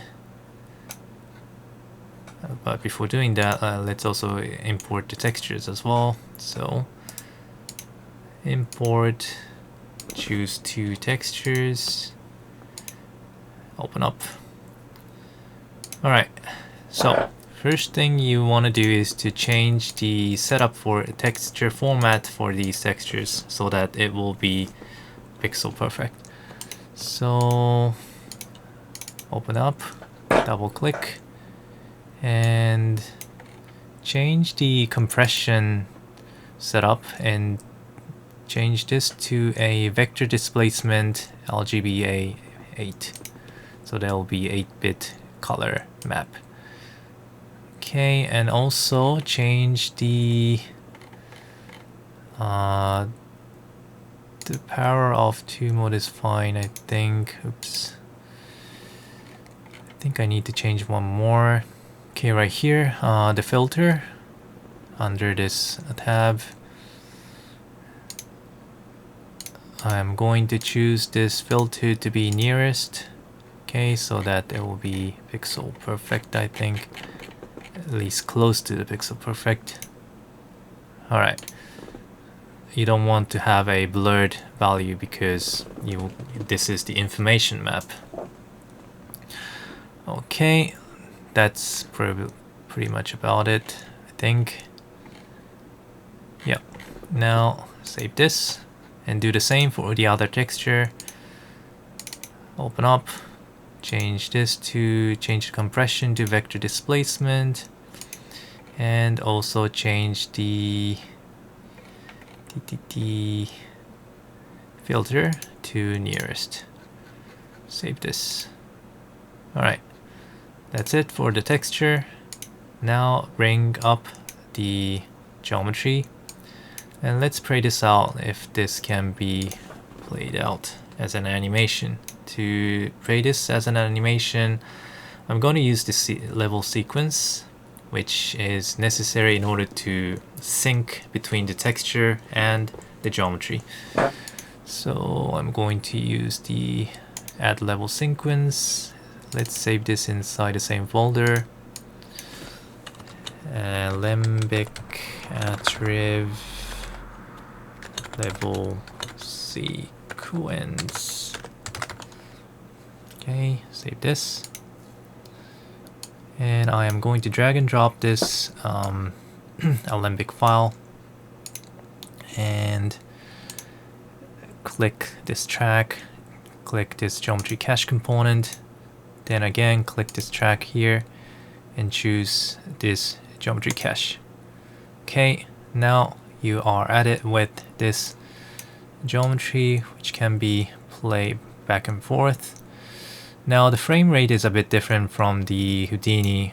In Houdini, the frame rate is 24 FPS, but currently this one is 30 FPS, so let's change this to the same one, which is not really necessary because we're going to modify these in programmatically later on, but let's make this sure. Now it starts from the 0 until 99. In total you have 100 frames. Now the 0 in Unreal means 1 in Houdini, so it's okay. Let's also map this to the end here. Okay. Now let's save this one and click the Alembic attribute level sequence and check the autoplay and loop indefinitely. And so if you play it, you'll be able to see the animation. And first thing I want to check is if the animation looks okay. And I think that's fine. It looks fine.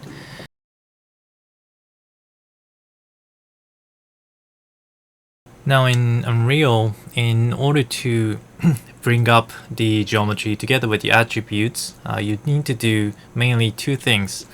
One is to control the playback of the Alembic inside the level sequence. I mean inside the level blueprint.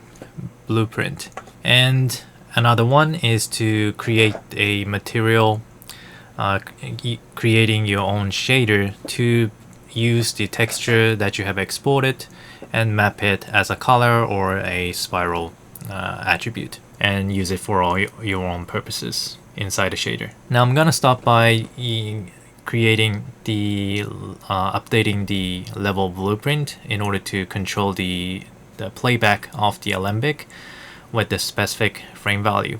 And we're going to pass this frame value into the material so that we can sync the playback of the Alembic together with the material. That is because for a certain frame we have to choose the certain pixels from the textures, so that's kind of reason. We don't want even a one frame of a difference. Okay, so to get started, first I'm going to create a material first and create a necessary attributes to this material, or parameters that I call. Okay, I'm gonna call this Alembic attrib mat. Okay, let's save this. Double click to open, and I'm gonna create a parameter called parameter scatter parameter named as frame, which I'm going to access this from the level blueprint. For now, this is just fine with just having the frame parameters. I'm gonna save this and leave this. Now, in order to update the parameter from the blueprint, you have to create the dynamic instance material from this original material inside the blueprint. So let's do that and apply it to the Alembic dynamically. So I am going to open up the level blueprint. I mean, it doesn't really have to be a level blueprint. You can also create an actor to have all the functions applied to that actor as well. For now, level blueprint is easy for me to control, so I'm just gonna use this one. But if you're fluent enough in UE4 or UE5, you should be able to do it anywhere. Now I'm first going to drag and drop this Alembic geometry to the level blueprint, and I am first going to get the geometry cache component. Geometry cache component. Okay, and I'm also going to bring up the event begin play. Right. Now, first thing I would like to do when the game starts, I would like to create a dynamic material instance from the original material. So I'm going to call create dynamic material instance. Now the original one is called Alembic attrib mat that I've just created, right? And then the optional name is not necessary. This is not also necessary. So now that I have just created the material, I would like to apply this material to this geometry cache component. So set material, set this material, set this material to this one. Alright. Then I would like to also store this material that I've just created inside of variables that I can refer to it in other event. So let's go to the variable. Let's name this, I'll just call this mat. Oops. And call this as a dynamic material instance. Dynamic material instance dynamic. Alright. Now bring this up and use set and update this variable with the material that I have just created right here. Alright, so this has been initialized. So this is okay for the begin. Now it's time to do the create the update function. So let's create another event, which is event tick, which is called every frame. Now, or every, not every frame, but every few seconds. Now, I would like to determine the current frame. So, what I'm gonna do is to try to estimate the current frame from this delta seconds. So for each running tick, I'm going to add this delta seconds to the variable to calculate the total seconds. Then from this total seconds, I'm going to estimate, I'm going to convert this into a frame. Since we are dealing with the 24 FPS, we're going to do some simple calculations. So let's create another variable. Let's call this FPS as a integer. Maybe we want to make this promoted and set this FPS value, default value, to be 24. Where should I? Default value. Okay, I think I have to compile it. Okay, and the default value for this one is 24. And bring this up. Get FPS. Okay, now I'm also going to create another variable, which could be a private, but to store all the delta seconds. So make this float. I'm gonna name this total seconds. Total seconds. Alright. Bring this up and get total seconds. And what I'm going to do is to add those two values so that and I'm going to update this total seconds right here. So first of all, add between those two float values, then update the total seconds using the total second set. Oops, nope. Alright. Now that I have updated this total seconds, I can now multiply this with FPS to get the current frame number.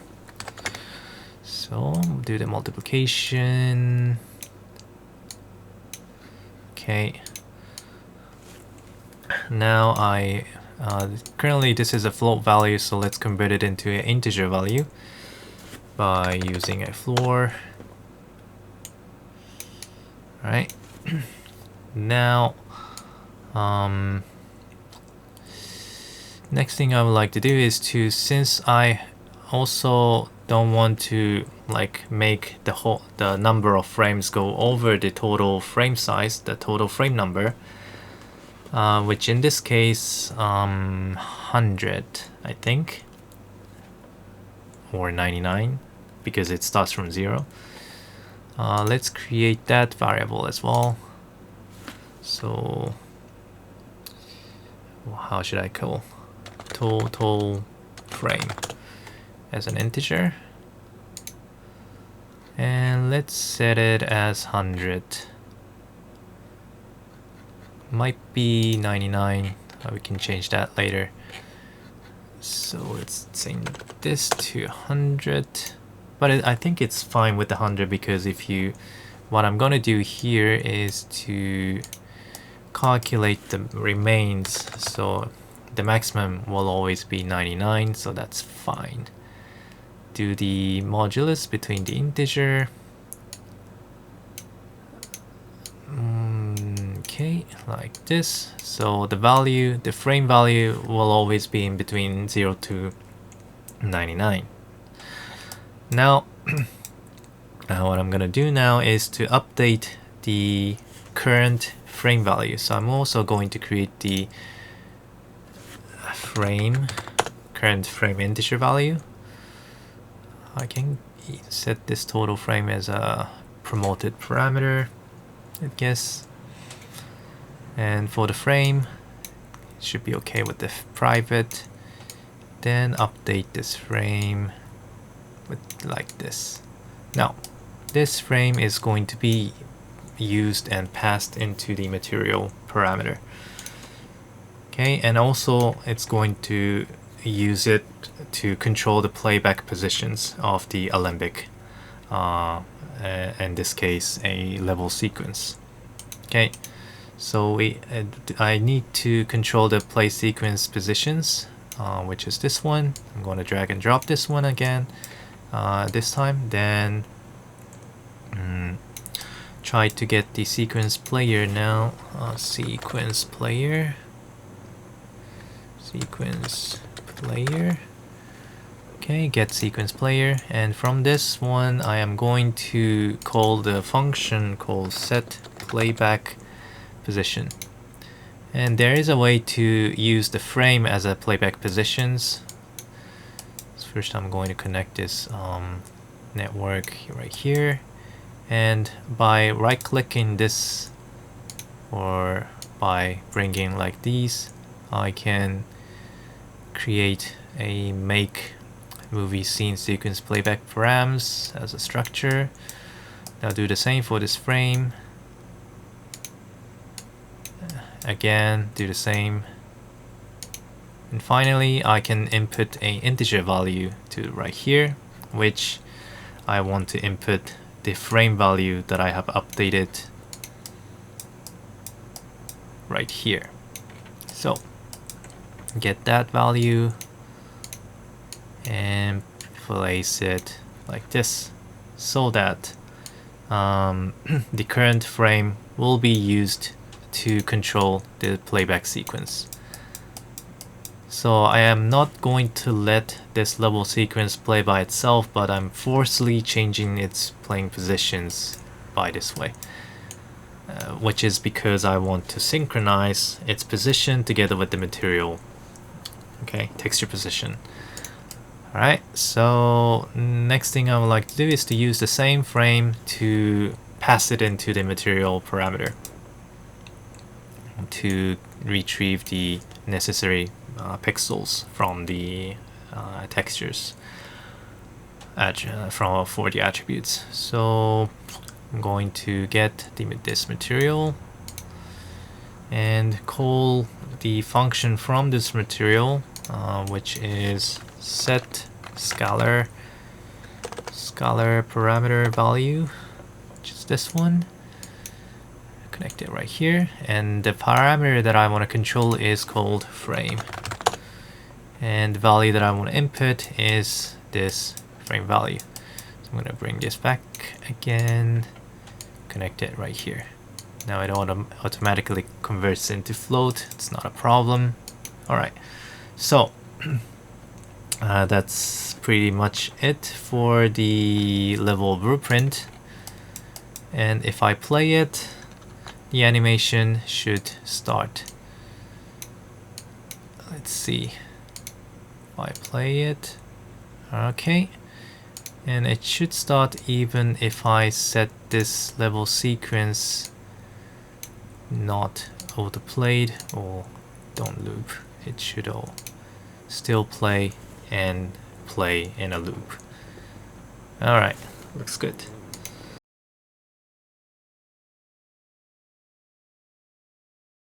Now to the final step, creating a shader actually loading the textures and mapped to this geometry. Let's do this. We are getting there. So I am going to double click this material, and we are going to update this material editor to do the to load the textures. Now what we are going to do here is to use the concept of vertex shader. So the vertex shader works on each vertices. And since we are getting the information from each vertex, in Houdini it was from each point, so the vertex shader should work, will be the choice that we need to control. And for each of the vertex color, we have set the point number, right? So the first thing we need to do is to get the point color, the vertex color from each of the vertex, from each of the point, then convert it into the point number so that I can use it together with the frame to get the necessary pixel information from the textures. Okay, so there is a node called vertex color, luckily, so we are going to use this. So now we will be able to get the RGB value, which can be converted into the point number, and by using the reverse equations that we did in Houdini. So let's do this. First of all, what we need to be careful is that the value in RGB is in between 0 to 1. So first we want to convert it into the range between 0 to 255. Right? And we can actually multiply all the RGB by getting this first value. So I'm going to do the multiplication with this RGBA value with 255. Now that is constant value, so I'm just going to use the constant with 255 like this. Now I now have RGB from this one right here as a color set, so we're going to separate these to RG and B and do a combination between those three values to get the actual point numbers. So I'm going to use the mask node component mask. The first one, get the R value. Second one, get the G value. Third one, get the B value. Alright. Now I'm going to do the equations between those three to convert back to a point number. So we need another constant, which in this case a 256. Okay, and this R value is going to be used as a the first index value from 0 to 255. The R value will increase by 1. Okay, now we can think like this one will be the can be added with this one, and for the G value we want to multiply this G value by 256.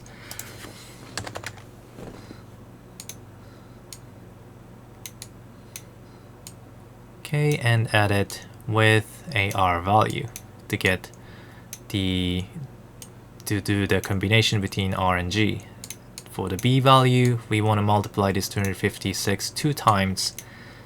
So multiply 1 time.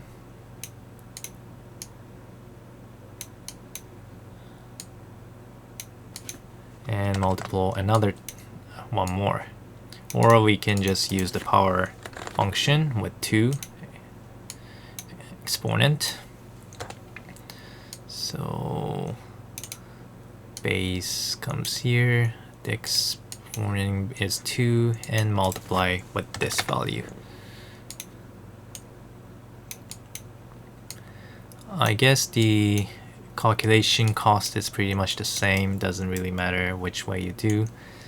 Alright, now in the last I'm going to add those two together to get the final point number in integer in this case. Alright, now that's for the single frame. Okay, I haven't used the frame values yet, so next we need to bring this frame, and we need to also consider the max number of points. So we do need to create another parameter, which should be the same number you have set on Houdini, which was in this case 3000. So I am going to create a parameter, parameter scalar,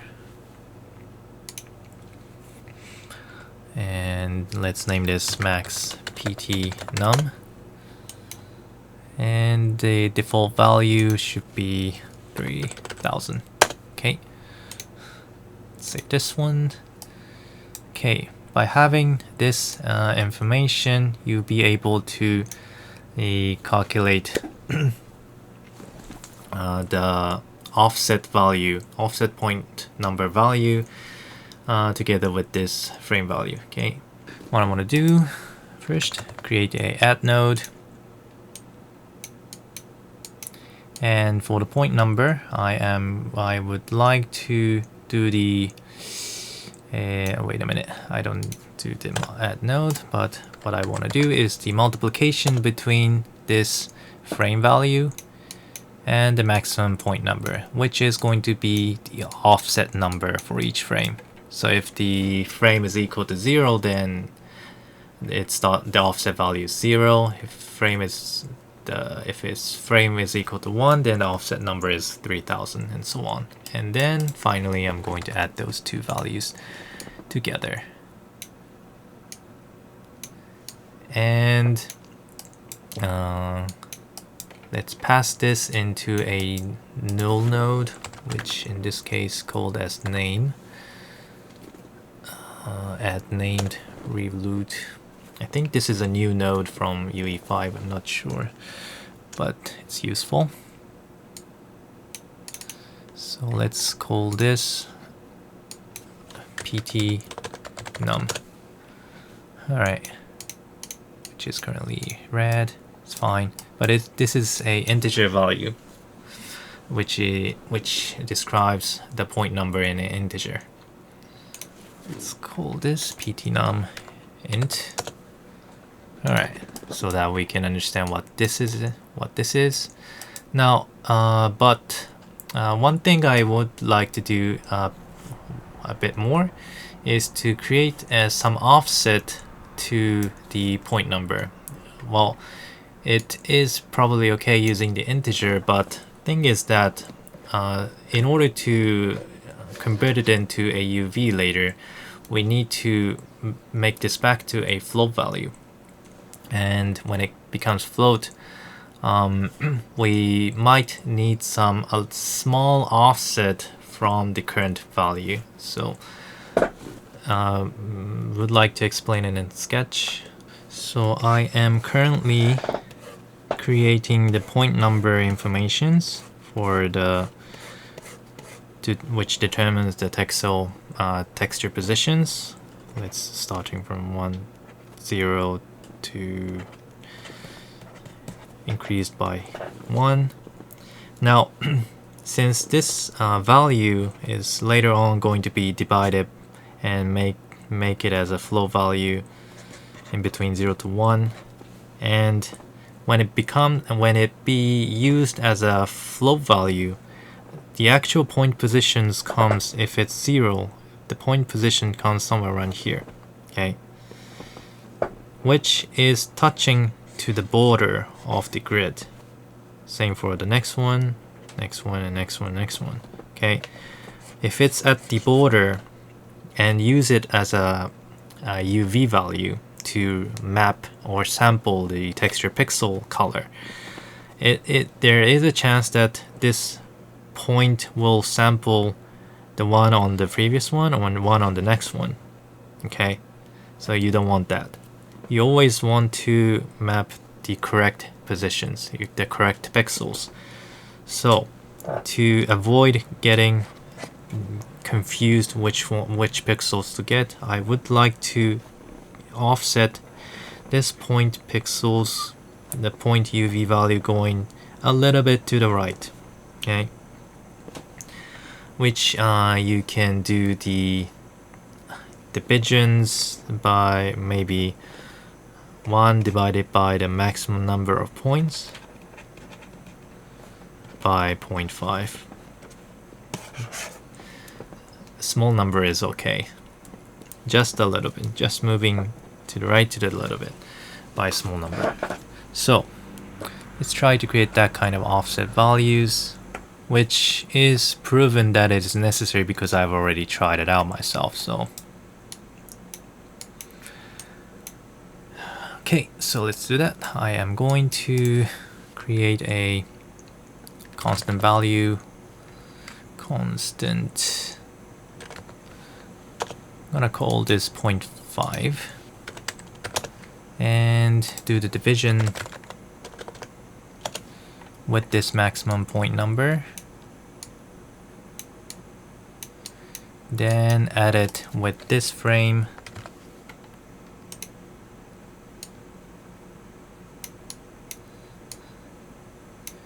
And then multiply with the point. Okay, so by doing this, you'll be able to have a little bit of offset to the right. Okay, which is kind of necessary. Now that I have the point number, it's time to convert this point number into a x and y value in order to use it to get the texture information. Now, based on the frame value and texture width and texture height, I do need to get the corresponding texture pixel positions. Okay, so it's time to bring up the texture informations and also try to see how we can retrieve the necessary information from those textures. Okay, so first of all, I'm going to bring up the parameter texture or texture object parameter. Okay, and since we have two textures, I'm gonna create two. Now the first one is going to be named as color text. The second one, I'm gonna call this spiral text. Alright, now for the first one, I'm just going to set it manually. What was it called? Text. Oh, what was it called? Let me check.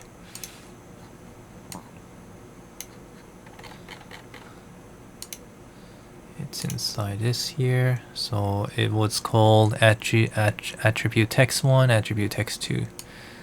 It's okay, it's not a good name. Attribute text 1 is the color texture, and attribute text 2 is the spiral. Alright. Now, in order to read the necessary pixel information from these textures, we need to use the node called the sample texture. So texture sample node. So texture sample node is this one. Yeah. So connect this to right here and right here.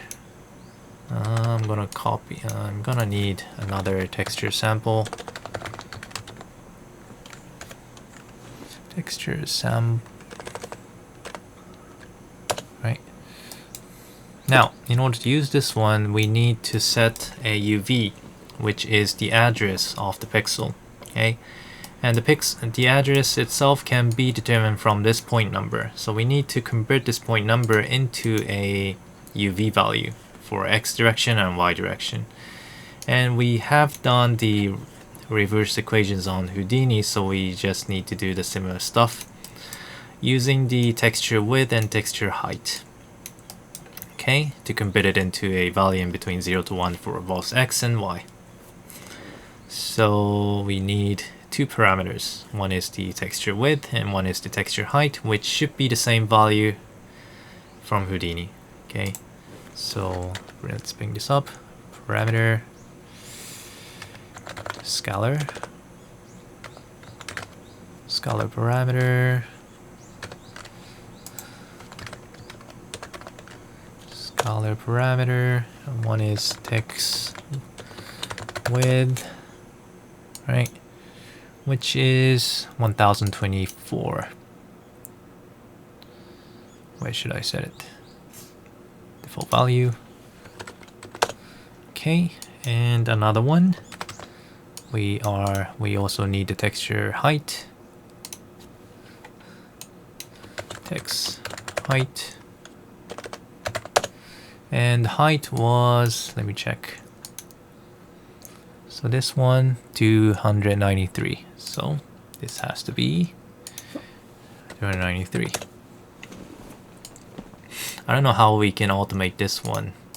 Maybe we should do this via programming, maybe accessing to the dynamic parameters as well. But I'm gonna skip that part. Okay, so now that I have texture width and texture height, and this is a point number index in integer, we can first determine the x index in integer and y value in integer. Now this is actually a float, but close to the integer value. So first of all, I'm going to use the fmod to estimate the x number with this one and this one. So the x value will be in between 0 to 1023. Okay, this one will be between 0 to 123. And for the y, we are going to do the divisions between this one and this one. And this will be actually be a height value. Okay. Now, let me bring this up a little bit to the down. Now I have those two informations, and for the y values, if we do the divisions right here, we still need to convert those two values in between 0 to 1. Okay, currently this value in between 0 to 123, this is in between 0 to 292. Okay, so to make this in between 0 to 1, we're going to divide both of them. First of all, x value with this text width, and the y value with a texture height. Okay, now that I have both x and y value in between 0 to 1, we can then use this, combine these two to create a UV value, which is a 2D vector. So we can use a append vector node to create the 2D vector, and then use this for these UV value. Okay, connect this to UV and connect this to UV. Now, the result of these value is kind of vertex-based value, okay? But actually what we want to show is the pixel-based shading to make it as a smooth shaded value. So there is a neat function in Unreal which is called as Vertex Interpolator, which converts the vertex value into a pixel value, makes it smoother value. So we're going to combine the RGB for both of them to a vertex interpolator, right? And as a result, you should be able to get the smooth value. So I'm going to test out with the color value first. We can connect this into a base color and see if it's going to show the colored geometry at this point. Let's see if I play it. Okay, not yet because I haven't applied the material to the Alembic. Of course, I do go to the rope and need to set the material. Go to this one and set, wait a minute. I think I am setting it dynamically, so let me check. I'm gonna pause this and check the rope, and if the material, okay, so the material has been applied, but it is not doing any update, I think. Let's see if I get closer.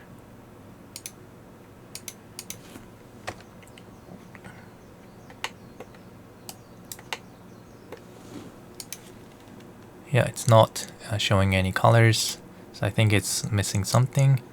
Let me save this first.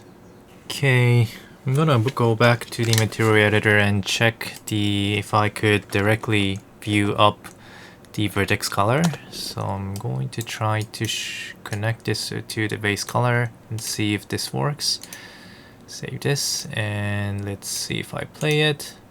Okay, now seems to work. So I am showing up the color value, which shows the position information as a RGB.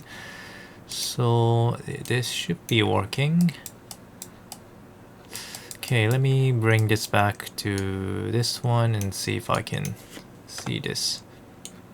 Maybe there might be some shader compiling happening at the background. Okay, it looks like it's updating. I play it. Alright, now it's playing. Okay, so as you can see, the color map has successfully been transferred as a color map, the base color map. Looks good. Now, let's try to use the second map, this spiral information. I am going to, let's see, use it for the emission color. I'm gonna try to multiply this by 10. Okay. And then also I'm gonna multiply by the base color, which is this one. And apply it to a emission color. For the other values, let's just make this a bit prettier.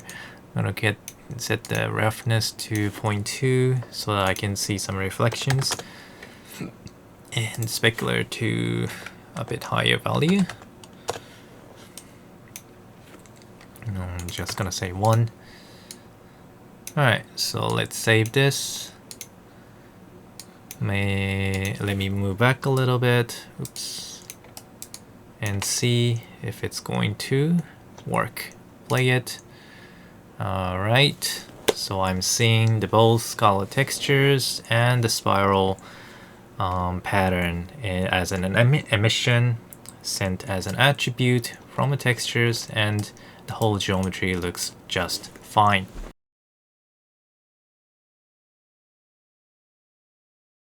If it was sent via VAT from the Side Effects Labs plugin, in UE5 I actually tried that out myself as well, but it didn't really create a clean geometry.